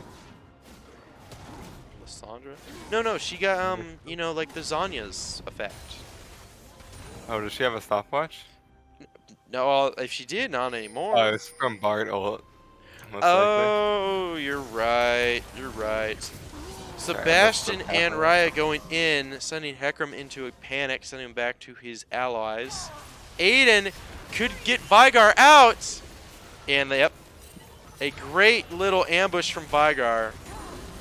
Taking that heavy damage dealer out. I mean, yeah, Trey. Yeah, nice little pick from Aiden. Yeah.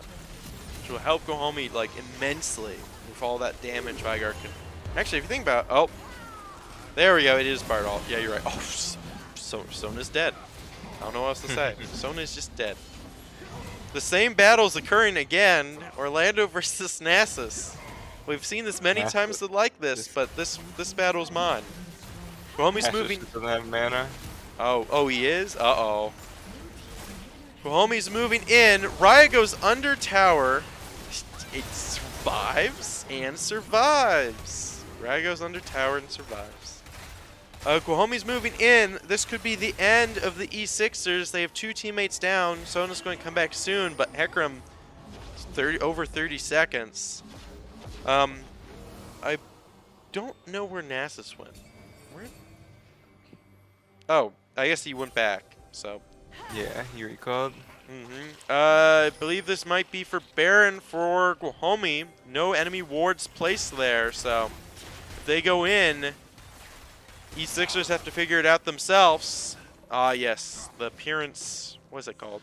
The flower appearing? I don't know. I think it's called, I don't actually know what it's called. I think it might be called like Blue Shrine or something like that. Maybe. I'm not 100% sure. We can look up the game term later, but you know what it does. All effectively for you guys at home, if you hit this, it works like the bomb cone, right? Boom cone?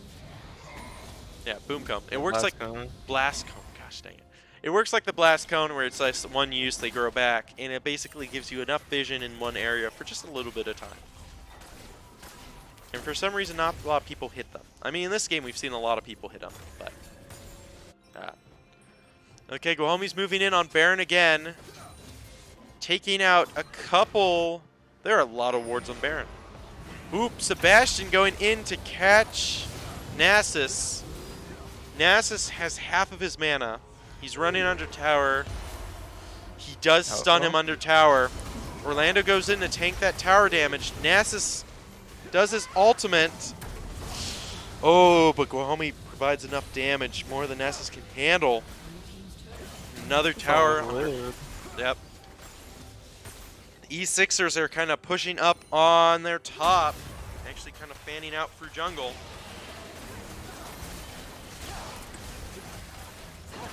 Also the blue flat. Oh, Vigar engaging. Oh, gets stunned by Bard. Yep. Hecarim going in and out. Oh, that's not looking good for the eSixers. Ooh, just gets wiped by Zerian Graves. Yep. Jin is the last surviving member. Will we see Ace? Exhaust on there. Good. Jin's playing around them all. Oh my gosh. Wait a second. Nope. Great flash by Orlando. Ooh. Sebastian takes the bullet for his brother. What a noble play that was. Oh my gosh. That was last second too. A truly noble sacrifice of some HP for Orlando. Great play on you, Sebastian. Also, the blue flowers are called Scryer Blooms. So Scryer Blooms. that's gonna be hard to remember, honestly. Oh, it's an interesting name. I'll let Damien know that once he gets back. Scryer Blooms and Blast Cones. Okay. Alright. I hear ya. Okay. I'm going to try and apply this knowledge when people actually use the Scryer Blooms. Because really, I don't know, last couple of games they haven't. Okay, Guajome goes in for another Cloud Dragon. Third one of the game.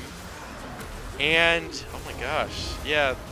Ooh, really good engage here. Great engage. Orlando's taking a lot of damage, but will he go in? He is still alive.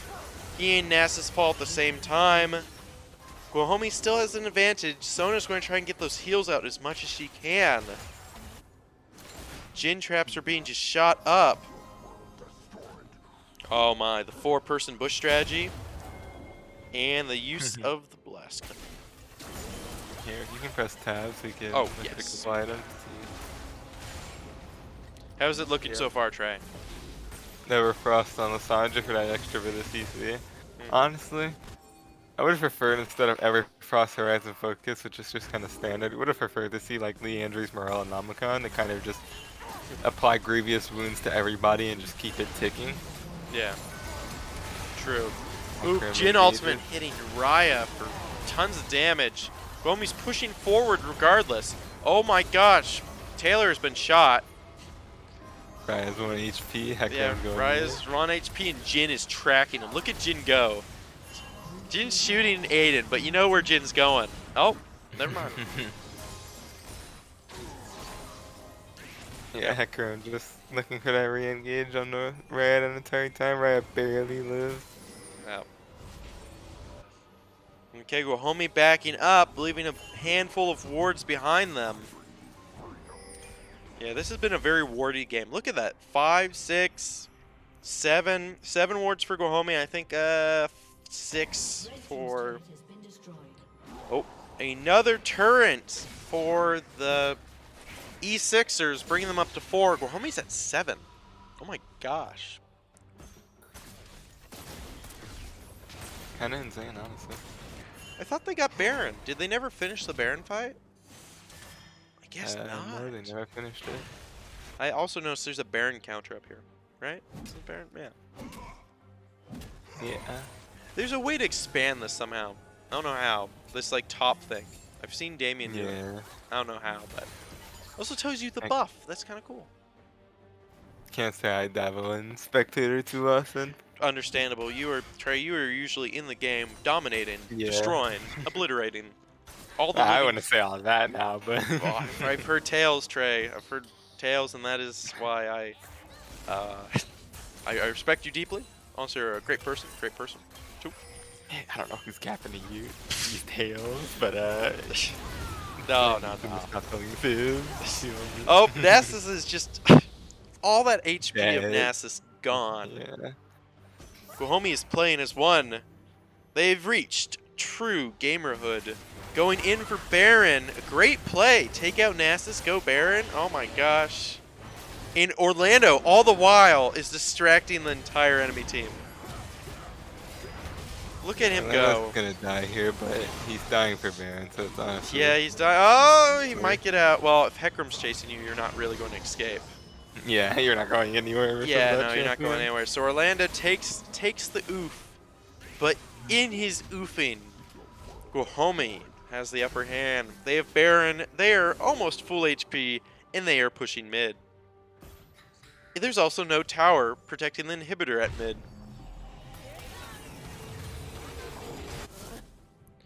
Okay, we get some fresh... I just gotta wait for Orlando to be back alive so that he can ult someone. Right. And then just chilling, honestly. Just chilling. Oh, shoot. Oh, I'll let it refocus. There we go. Yep, each team's trying to get that extra gold, extra experience for that final battle. Guajome's looking very spread out over the map. Actually, most of them are at spawn. Sebastian's doing a little bit of warding. Guajome still acing with those control wards. At least they got 2 on the map. I mean, good revealing Farsight ward from the eSixers. The eSixers are still holding their confidence and composure. Guajome's ahead in kills and has Baron, but they are not shaken by it because they want the next dragon, which is another Cloud Dragon, the 4th one for the game. What? that. I guess it doesn't matter. Oh, oof. Sebastian is just assassinated on the spot. Seeing that Vigar stun being put to work. Hecarim goes in, paying dearly for it. Can he get a kill? Nope. No, he does not. Raya is also paying dearly. 2 kills on either side? No, Guajome's down a player. Dragon is just hitting Sonya. Sona, who does not have Sonya's, right? Yeah. She didn't make Sonya while I wasn't. Yeah, no, yeah. Not yet, at least. Not yet. Not yet. I gotta learn how to use Sonya's better. Guajome's still keeping their chins up. 1 kill ahead. 5,000 gold and Baron buff. At any moment, they could push when Raya spawns. But the longer this game goes out, we know which team has the infinite scalers. So, I mean, you can only go for so long until that damage just becomes... It's too much. Yeah. I mean, I'm sure there's a way you could build a character to be so tanky that, like, Vigar could do no damage. That Nasus could do no damage, but I don't think Guajome's... Oh, the triple gank. Triple Baron gank on Nasus. Nasus does ultimate, goes after Sebastian, hitting the squishy heroes, or champions. Hecarim kind of, you know, he went over, he's like, hey, I'll help you out. And he's like, no. Probably a smart decision. Oh, a great play. Vigar has Sonya's. A great insta-flash. An insta-flash. Vigar is going out, does not... Wow. Vigar's killed for his troubles. Sona actually gets a kill. Yeah. Okay, Guajome's taking damage. They're holding steady. But the eSixers actually a 3v3 currently on mid. Guajome's taking a back route, seeing if maybe they can cut anyone off. eSixers know this to be true. They're not giving any leeway. Well, maybe Hecarim. He might come in for the flank. We definitely know Sebastian will. Raya goes in. Sonya's healing is being a pain in the butt. Nasus is back and alive. Hecarim tries to take out Raya, but Raya's prepared. He is healed up. Raya gets cornered. Goes down. Ooh. Here comes Nasus. Oh, Sebastian's trying to get out of there. Oh, he gets stunned midway? Question mark? He's trying to run. He slows Nasus. Nasus gets the kill. eSixers have Guajome on the run. Guajome has lost 3 of their 5 players. 4 of their 5 players, Orlando's trying to get out of there. This would be a team wipe if he's dead. He's Guajome's last line defense between, like, 2 towers. Well, 3 towers, but... We're 38 minutes in, so towers, they could be rushed effectively. I mean, Nasus could tank probably all of them. Yeah, with relative ease, honestly. Yep. So did Guajome's, I think Guajome's Baron buff just kind of waited out, right? Did they get to use it? Maybe they got to use it on the Nasus, I think. Oh. eSixers go in on Orlando and Vigar. Top, honestly. Yep. It's not looking good for Guajome. This is the second game. Oh my gosh. Of course, thank you all for being here today. It just dawned on me that this is the second game. Yeah. You know they're close, though. You know they're close. First one, maybe not so much. But this one, it's on the teeth. 3 dragons each, 3 kills apart. 1,000 gold apart. I mean, Yeah. yeah, actually same dragons. I feel like if the eSixers were to get the next Baron, or even like a big dragon, they could push their victory to the end. We can start seeing that infinite scaling from Vigar and Nasus starting to put in work. I mean, Nasus damage, or Vigar damage, that stuff stings. I mean, and with the amount of like burst damage Vigar can do, stun. Oh, Guajome's pushing in on their jungle. Ryze leading the charge, blasts in there. Ulted, Shen ult, okay. Yep. Hecarim going to clean in from behind. Aiden gets one shot by Vigar. Oh, Guajome can't finish out that second kill. Vigar's still alive, and when he's still alive, that damage. Oh, Sebastian's trying to run. He gets rooted in place. Can he get Sonya? Okay, Sona is down. Sona's down. And they immediately move on to Baron.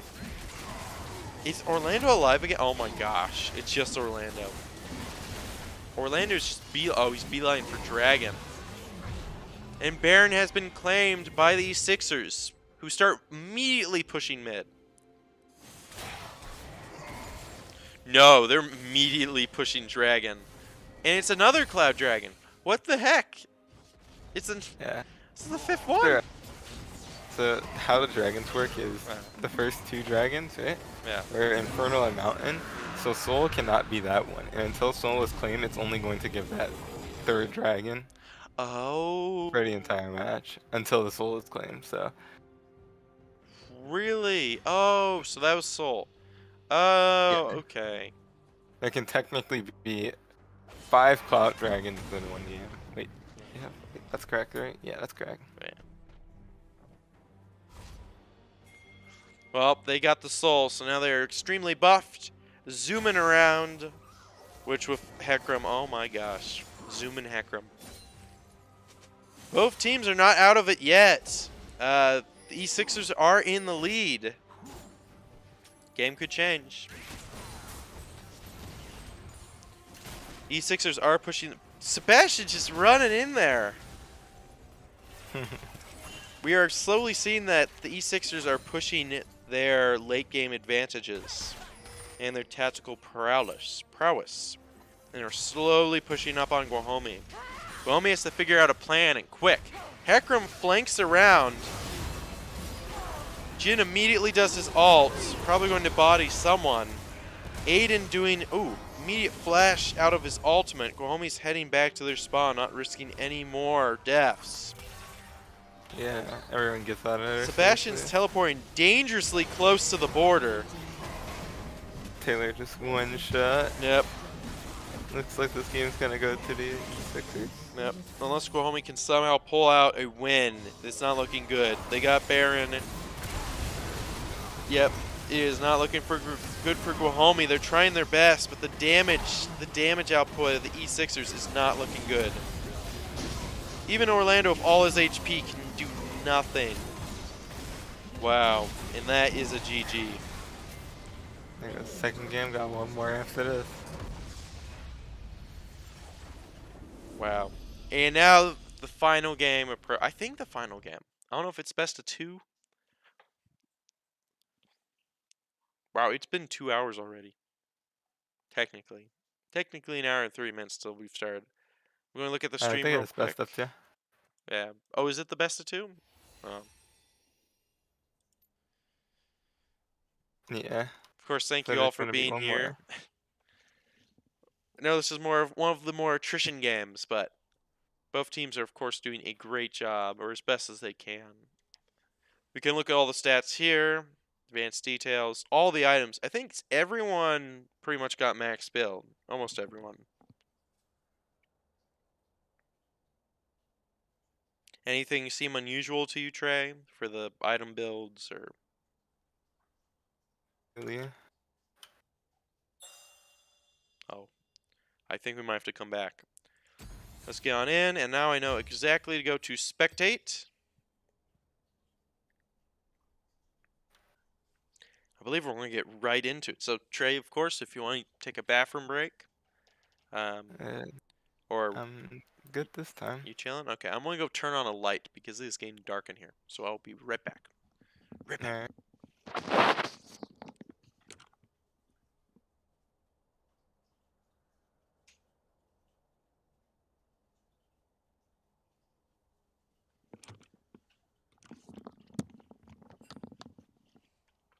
Okay, I'm back. And of course, some of you may be wondering, why are these teams fighting so hard in these games? I mean, they're pushing the time limits to insanity. And I say, my dear viewer, I say, it's because this is the playoffs. So there's a bracket system. So whoever loses this game, they're going home. No doubt about it. So the fact that now both of them have taken a victory for themselves, both of them know their winning conditions. It's getting down to the line. So we might see some desperate plays, we might see some triumphant plays, but we will definitely see some great plays this next game. Strategy-wise, I think it's been pretty chill. I mean, a lot of team fighting. Which is usually a safe bet. But when both teams team fight, I mean, it's, well, team fight. Two-team team fight, I suppose. Of course, good game to both teams. Both Guajome and the eSixers. Both of them are putting in all the work, all the effort. I mean, it is something else. Of course, if you guys have any questions in the chat, let us know. Thank you, Belle, for your comments. They're very nice. So for now, we are just waiting. I'm just going to look. I actually want to see what Graves' passive is. I think, Trey, you touched on this. It's, yeah. Shotgun. Yeah.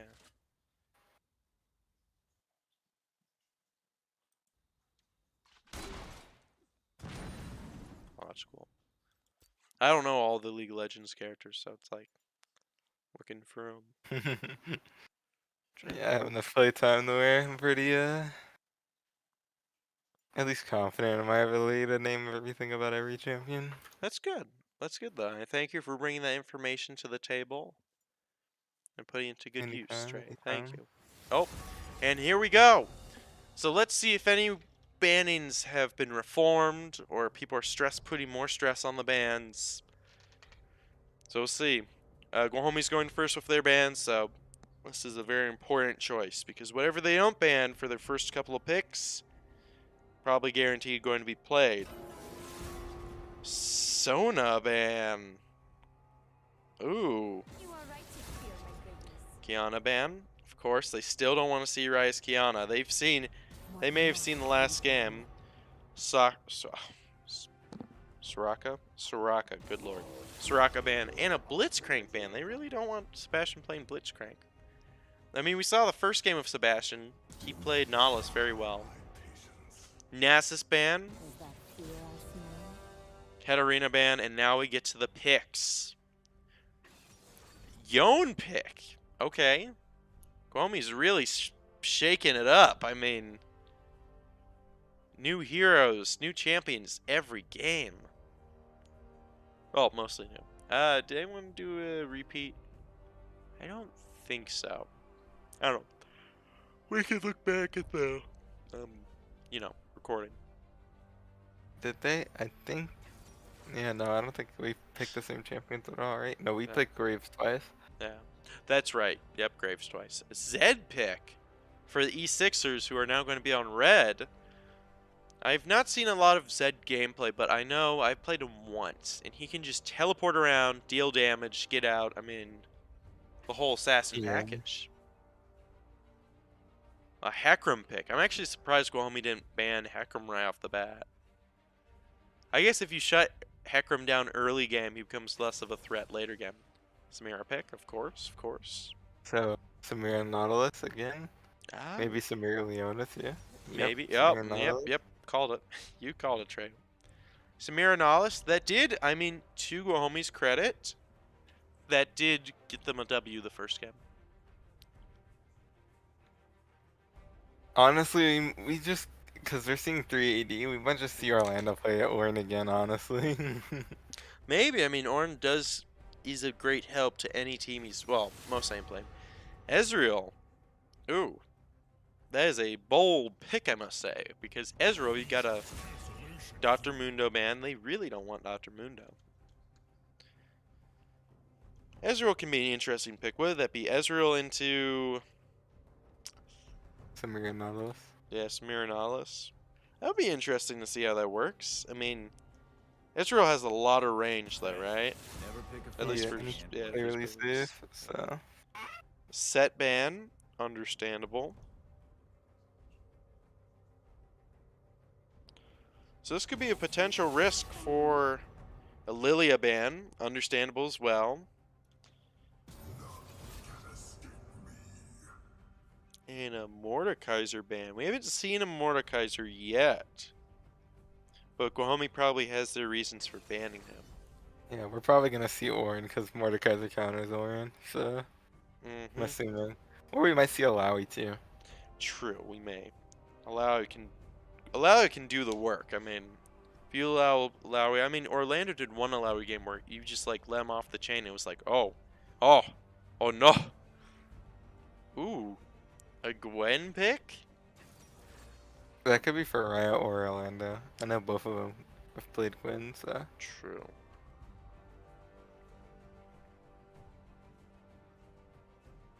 Yep, there's the Orin. There's the Orn. Yep. Good Gwen is for Riot. eSixers' last pick. Who will it be? Many different choices.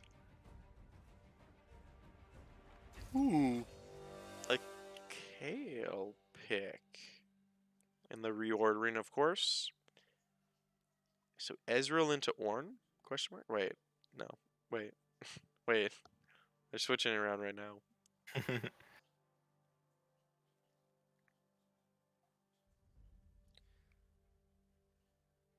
So Raya is going to be Gwen and a Hecarim. How does that work? I have not actually seen gameplay of Gwen into Hecarim or Hecarim into Gwen. Who wins that usually?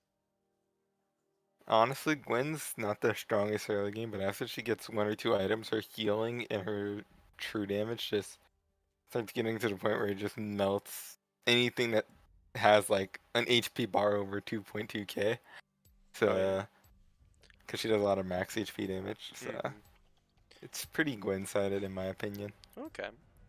So we've got a potential win in jungle for Gwen. It would be Aiden versus Kale, maybe. Maybe.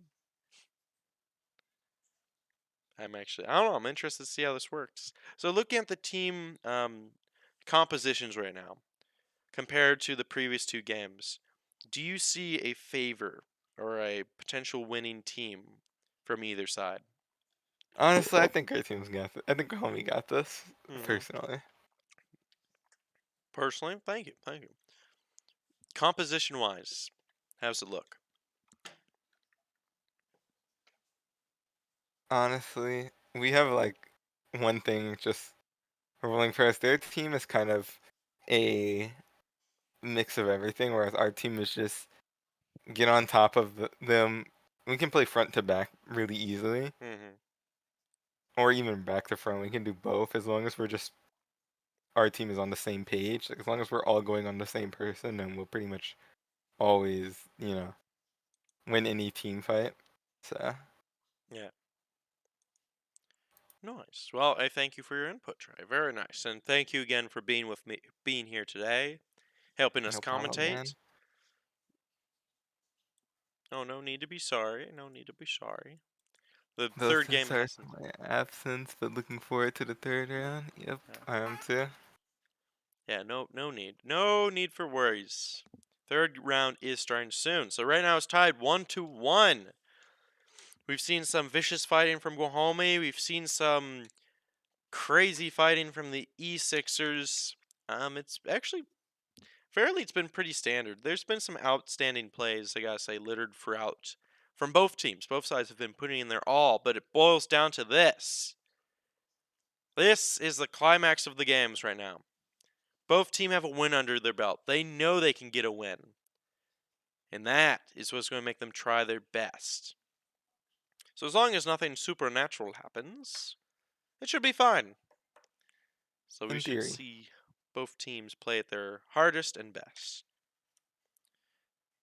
I'm actually All this talking is giving me chapped lips, Trey. You know what? If there's something that would help me with my chapped lips, Some water. oh my gosh, thank you, Trey. That's our sponsor for this commentatorness is water. I have my flavored water here because sometimes you gotta add a little spice to it and drink more water. So thank you, Trey. I will drink some. I'll drink to the scam. A drink to the scam. So honestly. We do not condone, and we do not. Actually, we do condone. Don't drink alcohol, kids. If you're underage, do not drink the beverage, please. I will not speak on this. Oh, Anyway. oh, oh! No, I'm kidding. Okay, enough from the to segue to another topic. Here comes the third, and unless they tie, which I don't know how that would work, but the third and final game. So this is for all the money. Well, until the next game. The final playoff for the day. Who will win? Which one of these groups of champions will go to get the hypothetical gold? And who will be sent back to their school to, well, go to school? I mean, both parties will probably go to school. Actually, I didn't look at the levels yet because usually it loads up way too quickly. So, actually, is it fairly balanced? I mean, technically, you could argue it might be in. I don't know. I don't know. Levels don't matter. Levels effectively, they're an average of an average. So we don't need to focus on that. So both teams spawn in. eSixers are on the red team as where they started, and Guajome is now on the blue, where they also started. Both teams jut out from their spawn. A couple of their players kind of hang back for a second. They're zooming out there. Aiden is just zooming. We may have a defensive. A lot of pinging going on by Hecarim. First ward of the game is in fact down. Guajome forms a loose defensive barrier through their jungles. It seems that the eSixers have a more kind of clenched defensive position where they actually have their champions touching the river. So who knows? No ambushes this game. Or, yeah, I don't think there's been any ambushes. No invades, unfortunate. Minions have spawned.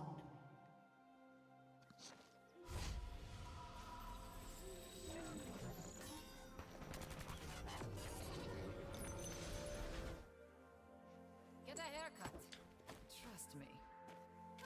So far, both teams are kind of staying near their objectives, making sure no one comes and, kind of takes it away. I believe out of Taylor's gun there were infinite bullets flowing from it.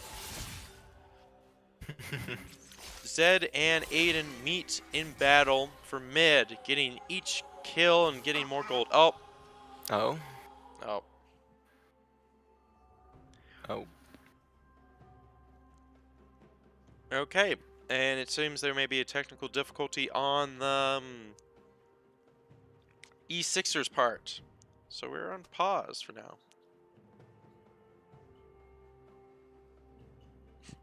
We have an boy in the chat.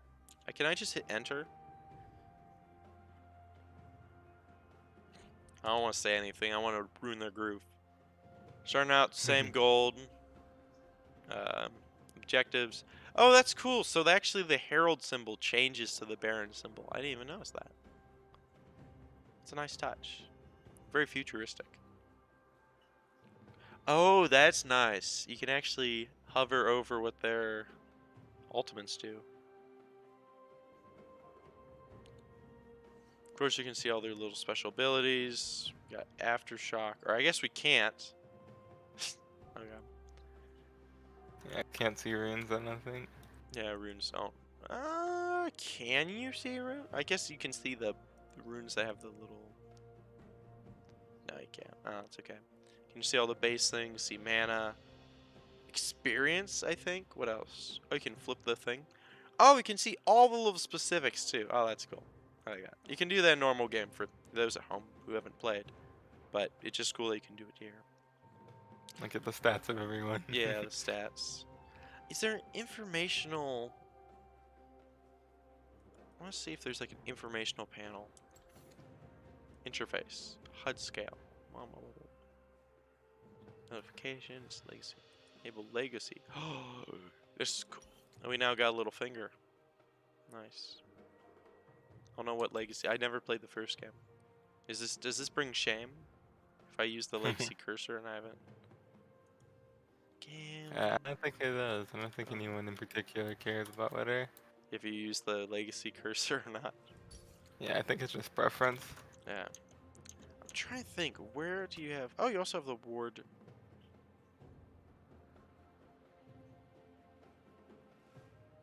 Oh, I'm sorry. I'm sorry, Heckram's man. So I don't know what this means. So if, for whatever reason, if they lose a player who can't come back and play, I don't know if that's a forfeit or not. I'm not going to make any claims yet. I don't know. I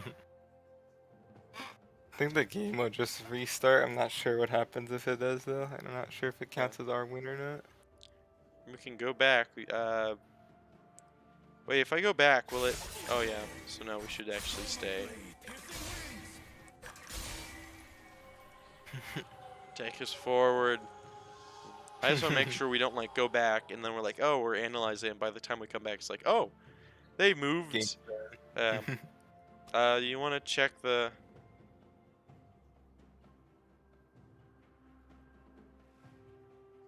Check the... Is something happening in the chat? Oh. I don't know what's happening.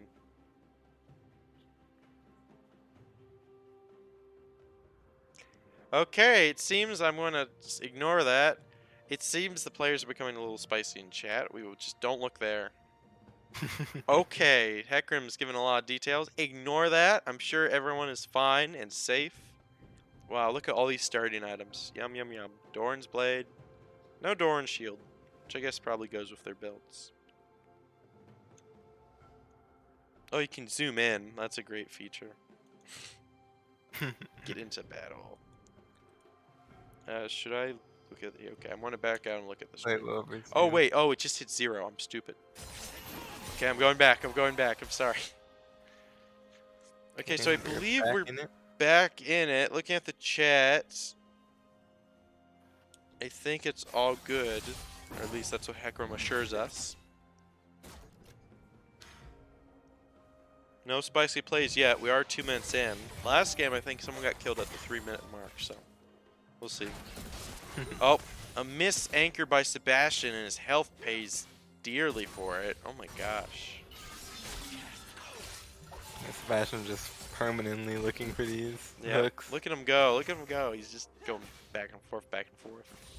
Oh, Ezreal, what are you doing? Ezreal, what are you doing? You're playing right in a hook. If you wanted to be really funny, you could hook him under tower. Oh.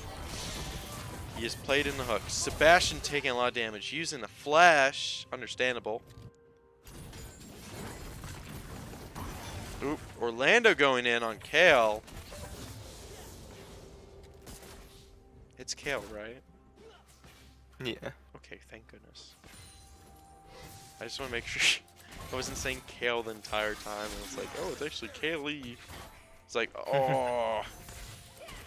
Okay. Kaylee. I don't know anymore. Okay. Sorry. It seems that bottom from the eSixers is kind of pushing their minion wave ahead under Guajome's tower. Orlando's going in on Kale. Kale's starting to feel the burn of Ornn. I don't know when the last time I saw Aiden play Yone, but he seems to be doing it well. He's making exchanges with Zed, so something's happening. Gold is about the same. eSixers are in the lead, I'm pretty sure. Pretty sure. Kale's just getting those little taps here and there. Little bit of poke. Yep. Zed is in fact going in. Lo and behold, Raya is also on the other side of the bushes, so Aiden really needed help. Help is right there. So you'll see. Kale is zooming around. People are leveling up left and right.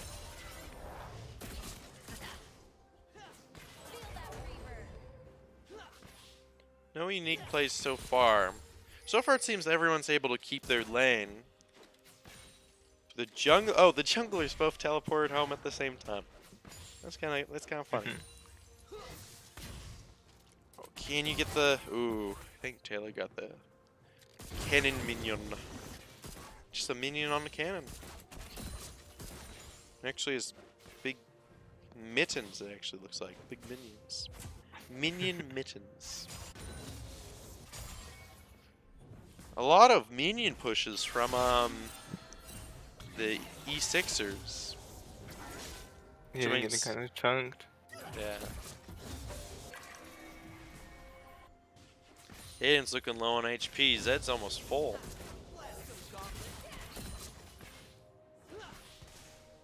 So far, it's effectively tied up. No big plays have been made yet. Rye is on next to Aiden, so in case Aiden needs backup. Lando's moving in on Kale. Kale also potentially is a backup. We see control wards coming out from both parties. I don't think anyone has the ward advantage. Pinging's going out by Zed. Lo and behold, Aiden is back at home restocking, getting ready to go back out to Glorious Battle. First dragon is up, I think. Pretty sure. Ooh, a root on Sebastian. That's gotta hurt. So far, either team slowly, steadily getting into combat. A lot of pokes here and there. Potential Hecarim gank. Will Taylor and Sebastian fall for it? Oh, he's been pulled. This might be it. Yep. Sebastian's already taken out. That's not going to look too good for Guajome. Which pretty much gives the eSixers a 1000k gold lead. Well, adding total up. So Guajome's already fighting a downhill battle, or uphill battle, specifically. If they just can keep their mentality, they can get this victory. But I mean, I've just been talking this entire time. I mean, I'm starting to feel the effects of getting tired. I mean, I can't believe the situation these players are in. Zed's going in on Aiden. Aiden's feeling that damage. Will the burn kill? Burn does in fact kill. Sebastian's back though. He's going after Zed. Zed's feeling the burn. Oh, he zooms on out of there. 2 kills for the eSixers. Starting them off strong, but it is just the beginning. Oh, close call. Zed plays into this though. He plays aggressively. He has no backup near him either.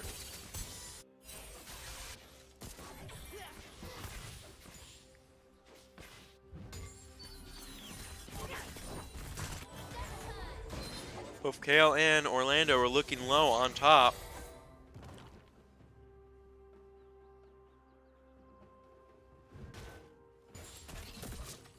Sebastian's back to supporting Taylor on bottom. Hecarim charging in like usual.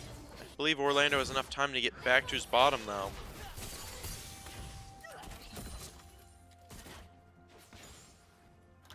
Yeah, if Guajome doesn't deal with this Hecarim, they're going to lose a lot of early game kills, which are going to snowball. Yeah, Hecarim just finding these opportunities, honestly. Mm-hmm. Sebastian taking a lot of damage.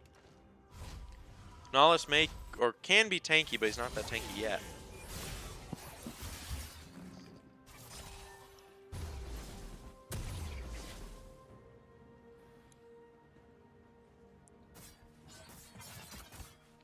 So far, we got a lot of warding going on. Guajome has control ward advantage, it looks like. Some pinging coming from the eSixers. So far, only a couple ambushes and ganks. Mostly ganks have been used. Some of them successful, at least for the eSixers. Guajome's down, 2 kills still. Can they bring it back? Can they get 2 kills? Can I get a Guajome get 2 kills, please? Yep, Kale goes into Orn. Ornland goes right back into Kale. Orlando shows that he's not afraid and gets another cannon minion. Very nice. You love to see it. Mm-hmm. Gale getting the cannon minions too. Cannon minions going all around. I guess they do come out like at the same time. Well, around the same time. And they're getting kind of low here. Yep. If Hecarim were to do another sweep, he may do a sweep on bottom, but doesn't look like it so far. Aiden actually might get the ambush from Zed. No, never mind. Zed's just vibing. Orlando going in, dealing damage to Kale. Kale is reciprocating this. A nice slow, a flash is used, a double flash is used. Orlando uses his ultimate. I know this is 1 HP and then we don't get to see what happens afterwards. Oh my gosh. Yeah, no, he just... Orlando uses his ultimate, but alas, Kale survives. Orlando takes an early back home. Hecarim's doing some ward clearing. Ezreal's placing some wards. A potential ambush. Sebastian getting out of there. Guajome wants this dragon, but the eSixers are defending it heartily. It is all down to these plays. Guajome either makes it or they break it. Zed going into Gwen. A missed ability. Guajome's going all in. They might even get dragon. A nice kill for Guajome. An ultimate from, oh my gosh, Taylor. Can he get out? A double, a dash, and a flash from Ezreal. Can Sebastian get the hook? If he gets the hook, this might be another kill. He gets the root. And another kill for Guajome, bringing them up and surpassing the kills of, in one fell play, effectively. Well, group of plays. Yep, Guajome. Nice dragon fight. Unfortunately, we did not get the dragon, but you know, it's fine. Pick up around 1,000 golden kills. True, true. I mean, they also brought up the kill count from. So they kind of fair even the battlefield, even though they did lose the dragon, which gives them armor and magic resistance. Oh no. Dang, my old cursor? I'm kidding. Yeah. Last game we saw moves galore, but I mean it's just warming up. It's just warming up. Both teams, you can definitely tell, are playing a little more cautiously. They're not just jumping in on each other. I mean, especially with Hecarim prowling out and about, it's kind of hard. Ooh, Taylor's getting bashed. Sebastian's doing a little ward clearing. Ezreal goes in for the extra damage, but alas is taking more damage than he wished to deal. Ooh. Not a very good trade for Taylor. Uh-oh. Uh-oh, maybe a good trade. Will they go under tower? A double root. Sebastian's getting out of there. Taylor's going in, even though he's low on HP. What is he doing? Oh, he's going in! And he swoops up the kill. Wow. Prowler's clawing Zed to kill the Nautilus. Yeah, he was going back in when he was 1 HP because Zed was behind him, so he was just dead no matter what. True. So even scoreboard for kills for both teams. eSixers are, in fact, in the lead. Orlando's still having this battle with Kale, and Kale seems to be leading, at least with damage-wise. Level-wise, I think Orlando's actually above Kale. So. And Seraphine purchased the Moonstone Renewer. The cycle of heals then continues. Yeah, I like how the person who plays Sona gets banned and they just go to Seraphine. Ah, yes. Heals. Orlando using a nice ult. Oh, a great jump up. Oh, a triple team. Can Orlando survive this? Yes, he does. And a random Ezreal ult. I mean, it was a little slower. It actually would have hit, but those things are hard to hit. And going in. Heck, dodging out of Hecarim's way. Oh, can he get out of there? Okay. Oh, yep. Goes under turret. Kill. Sebastian might try for a kill. Oh no, he's just getting back down to bottom. Great play by Guajome, netting them 2 kills in the bucket, the kill bucket. If you ever go to a restaurant and they have something named the kill bucket, I don't think I would get the kill bucket. Doesn't sound like the best. But I mean, hey, you been to a restaurant with a kill bucket? called the kill bucket? Would you order something if the okay? Oh, Sebastian lands the anchor. Oh boy! Immediately gets the anchor nuts. I don't even really know what I'm saying. Sorry. Sebastian's doing a good job landing those. Oh boy! Ooh, a great little denial from Taylor, staying in there. Guajome's holding their ground. About K1,000 gold lead, and some backing from bottom.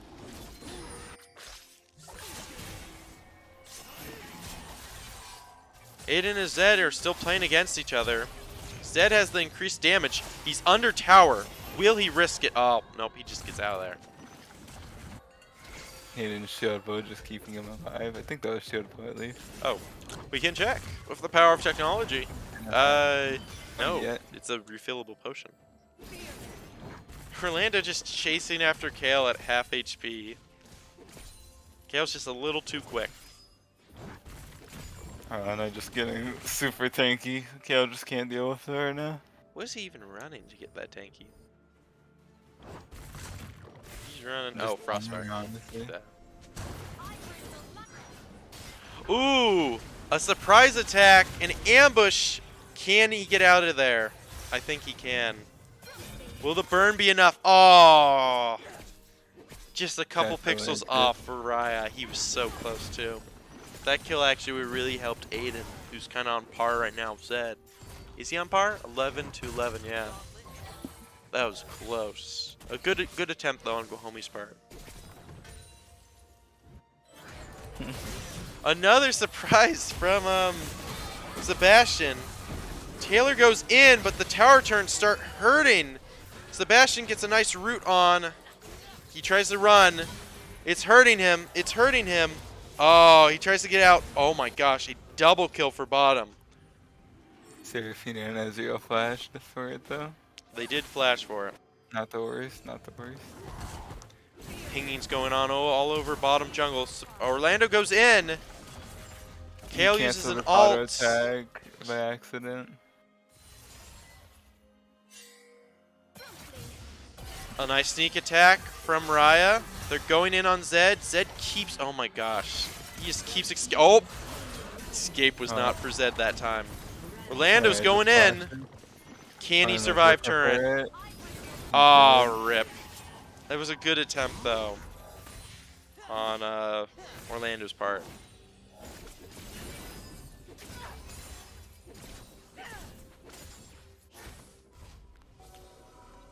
They're still tied too, for kills and about gold. Ezreal's just smacking for Sebastian. Both teams are holding their own, Yeah. Aiden going in, getting that extra damage. Oh, Seraphine has been slain. Absolutely jumped.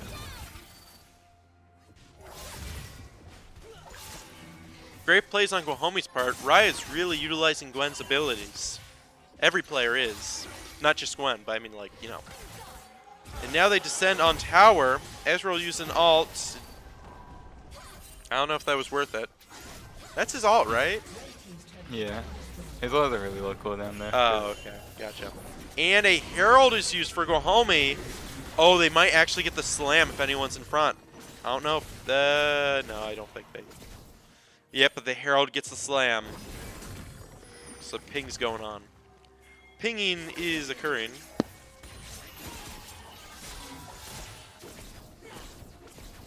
The eSixers are slowly making their push down mid. A great gank from Raya and Orlando. Look at this. They're utilizing... Oh. And a cleanup. Wait, did Zed die? Oh no, Zed didn't even die. Sebastian's now alone. Ekram goes in for the charge and decides it's not worth it. Guajome is now in the lead with kills. About 1,000 gold up. Orlando's just gained that CS. Does he already have? Yeah, he has his mythic already. Oh yeah, he had it by the time we looked at it. Oh, and he has Tear of Goddess. Getting that renewable mana always helps. Always good to see. Guajome is actually ward trumping the battlefield right now. 2 control wards, like 4 normal wards. Yeah. That's crazy. So that means they're keeping... Effectively, that means they're just keeping the eSixers out of river. Or at least keep him occupied. Yeah, a lot better vision. Yep. It allows them to have a lot more visual information. Here goes Aiden, clearing what little wards eSixers have. They're pushing through mid. Taylor goes to greet him. Oh, and here comes Sebastian. Seraphine's immediately out of there. Sebastian's not done yet. He says no to fleeing and running. Seraphine gets out of there, but... Oh my gosh, Taylor's damage hits him hard. A triple gank from Guajome is all it takes. A nice throw up from Orlando. And we may see another gank. Oh my gosh, is this the gank that keeps on ganking? I think they were just short of it. They could box KLM, but is it worth it? Is the question. Time is of the essence. For this game, most importantly. And if Guajome misspends it doing idle random things, it's going to be curtains. Or they could just, you know, Ezreal ult hits on top. That's great. How much damage does it do? This is good. Yeah. Oh, here comes Hecarim to take on Aiden. And Hecarim just stops. I guess Aiden was too close to tower? I'm assuming so. Rise coming into Ezreal. Ezreal's undefended. Using that spell immunity, he's going in on Ezreal. It's not looking good. Oh my gosh, has Raya got the bait and hook? Oh, and Orlando ult. Cleaning up. Oh my gosh. Yeah, if I was in Ezreal in that situation, I wouldn't know what to do too. And Seraphine is left alone. Guajome gets the burns and a double root. And that kind of stops Guajome's little reign of terror for now.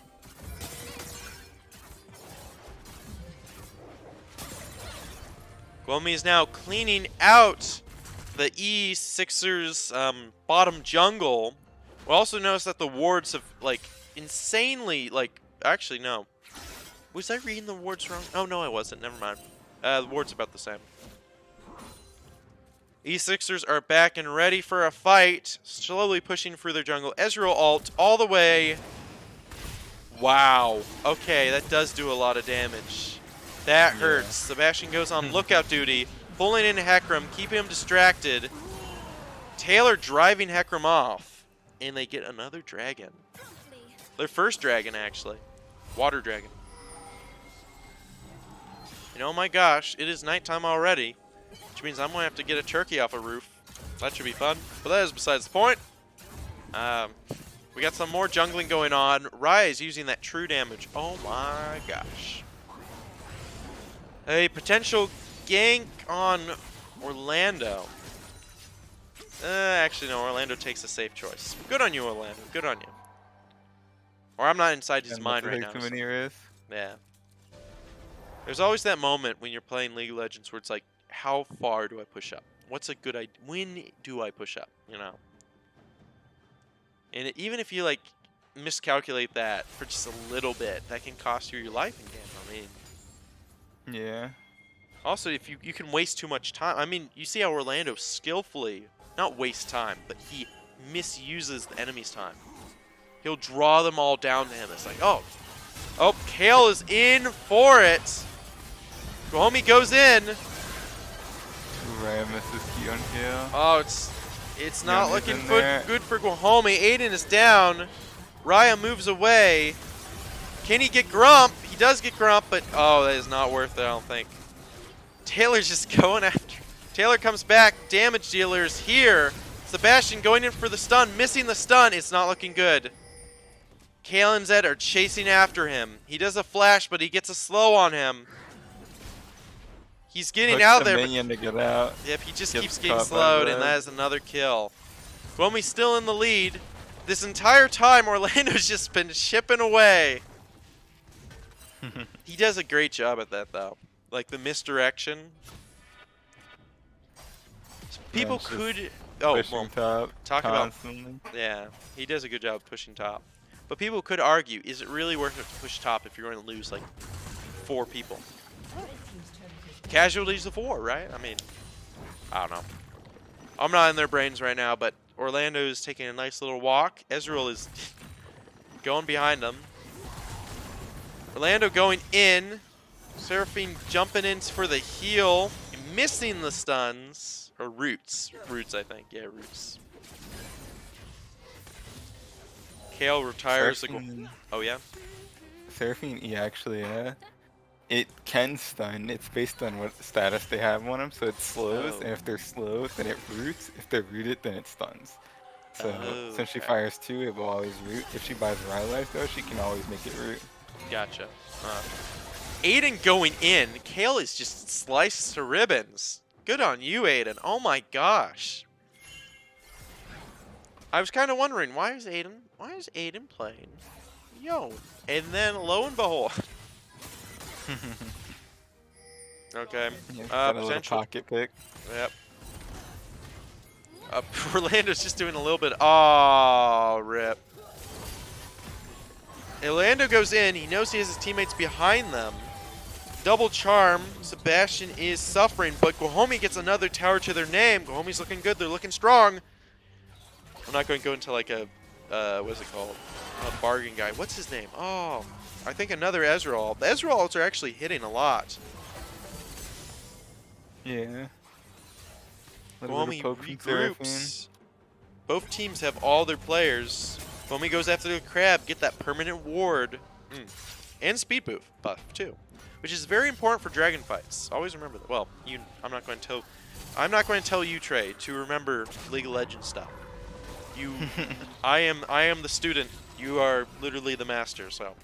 Nah, even I'm still learning things. I mean, yeah, there's always learning. You know, life is full of learning moments, and so is League of Legends.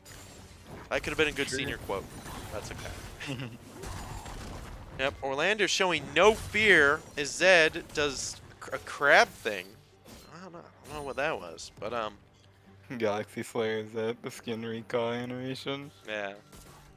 Oh my gosh, Orlando hits the. Oh my gosh, what is it called? The Seer Blossom? What do we? Scryer Bloom. Scryer Blossom. Bloom. Okay. There's not going to be many times people will use it. Well, at least from what I've seen. Actually, this game they've been using a lot. Hecarim goes up a little too far, but immediately, nice little retreat. Gets Hecarim R with Nautilus R. Yep. Guajome gathers around Dragon. Do they have all their people? Are they missing someone? Wait, 4 people? Who are they missing? Oh, Taylor's going around to finish off bottom tower. And another Dragon for Guajome. eSixers are saying this is their time to strike. Orlando with the big ult! Oh my gosh, and Orlando, Guajome cleans up with that knock-up. That knock-up is, oh my gosh, it's not that long. It's like a couple seconds, but it's all they need. They decide Seraphine is not worth it. And just be Baron, honestly. Yeah. They could actually go get Baron. Or they could push forward. They're having a discussion, and they've decided Baron. They have about 20 seconds to get Baron. Oh, but Raya's True Strike. Or, yeah. Oh, and Gwen is immune when now. Oh my gosh. So Guajome's going ham. Oh my gosh. Aiden might do the classic play of literally tapping on the enemy's door and then, you know, making them tell. I don't think he will. He's coming back mid. And Baron buff for Guajome. And Ezreal is just too late. I don't know. I guess he was aiming to get a kill or Baron. One of the two. Yeah, going for the steal. Yeah, go for the steal. Yep. Taylor's very excited for his item. So this actually showcased. Oh, it did show. Oh my gosh. Guajome almost has full Ornn upgraded items too. If you actually look here, it showcases what they do. Yeah, so it just upgrades all their stuff. Rimforged crafts. Okay. Oh my gosh. Aiden and Sebastian cleaning up. This is looking good for Guajome. It's not over yet. We got damage, hook, and tank moving forward. Check and mate. What can the eSixers do? Oh, Seraphine died. I didn't even know. Oh, that they just killed Seraphine. Okay, I get it. Why was she so far up? I don't even know. I don't want to know. I don't want to know. Guajome goes in. Sebastian. Oh my gosh, the Orlando ult. Orn ult. Guajome moves in. Sebastian or Raya protects his friends. Taylor literally having more knives than the legal, limit, but that is okay. They're moving forward, going to take tower. They can clean up now. They could win the game. They could secure their spots in the play versus, what's it called? Playoffs. Gosh dang, I forgot. Another kill on Seraphine. Zed can't defend. This is not looking. A GG from Ezreal already. Okay, okay. Ezreal, it's okay. It's okay. We're all there sometimes. Red turn for Guajome. Red turn for Guajome. And they finished it up quickly and respectfully. Hey, Hardest games I've had on. GG, everyone. GG, y'all. Oh, I have caps on. That would be nuts. I don't think my text even comes through. Because I'm a spectator. Well, now that the game is over, and Guajome has won, how are you feeling, Trey? I'm feeling good. Yeah. I can't say I really doubted our boys, you know. Of course. Gotta root for the team. Yeah. Oh, I almost wanted to type in chat. Yeah, they already won, but they have the chat delay. So, welcome. Hello, gentlemen. Hello there, my good gent. How you feeling? Feeling good. Yeah. You guys sweating? You guys put in a good workout for those couple of games? We had a LS as our drafting coach.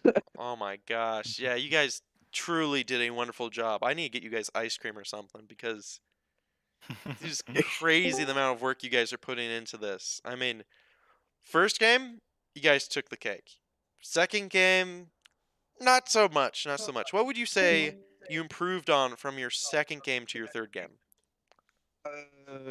Drafting choice. I think it's honestly like that comp was just kind of disgusting when it came to damage. Like just so much Yeah, I don't know with how you guys Ornn came up ult with that and comp. yeah, Trey helped us with that comp. And What's this mean? thanks to him. Then Raya was like kind of pushing it during drafting phase. Oh, this is the Zeri game. That game we just didn't have enough. Like they just had so much damage with Vigar, and I'm an ADC getting fed against a fed Vigar, so it doesn't matter really what happens. Because as you saw at the end, I just get flash ulted. It's really fun and balanced. But yeah, Samira is just a fun champion, and she's just turbo broken if she gets fed. Really, it's I mean it's like Zeri pretty much, where it's like turbo broken if she gets fed and turbo useless if she goes under. But yeah, I think that game was definitely really good from our players. We played well. We kind of stomped them the last game. I mean, we were kind of even, and then we just kind of steamrolled. Yeah, you guys. Nothing I really could have done. Third game, you guys actually kept it very even on kills, at least kill wise, for like Yeah, we first, were like, even part for of a it. while. Yeah, but you guys did so great. I mean, you guys have Wait, won Real another. did 20,000 damage. What? I didn't see him at all that game. It was literally just from ults. Like I didn't see him after laning phase. Who? Wait, who? Oh Ezreal. yeah, he just kept He was landing hitting his. a lot of ults. Yeah. I knew he was had ulting ult, but early what? on. Yeah, well, he's ulting waves. He's ulting little things and stuff like that. So I guess, yeah, I was well played by my team. And the Zeri game, I now know what build works. It's not as good as the old like the other build with when it comes to team fights because it just cleaves so much. Like within the Titanic, it's just so it's yeah. It isn't as much AOE, but it's still good AOE. What do you think you guys could have improved on from those 3 games? I guess comfort picks. I mean, Raya kind of was like, I want to play Gwen, so we're like, okay, you can play Gwen. And Aiden was like, we just first pick Yone from them, and I just was like, yeah, that's the way to go. And then Raya told us this comp that Trey and Raya thought of, or were like talking about, and so we were like, okay, this is what we do, and fine.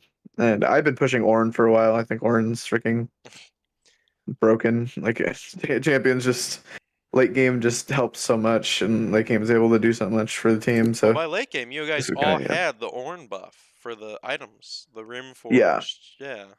I was asking Father Ornn for my items. Yeah, so we saw that. We saw Yeah, you. yeah, we saw Very that. excited. You were very Very excited. excited for my items. Yes. Yeah. Well, you guys And he's truly like, did. "Oh, Oh, I got level 16. Son, you may get your item now." well, It was funny. I'm glad you guys had fun. You guys truly did well. We'll probably end this sooner than later because I've got to figure out how to actually end the stream, and I don't want to keep people here for like 3 hours. Actually, well, speak of the devil, you guys are doing great though. I mean, the games are.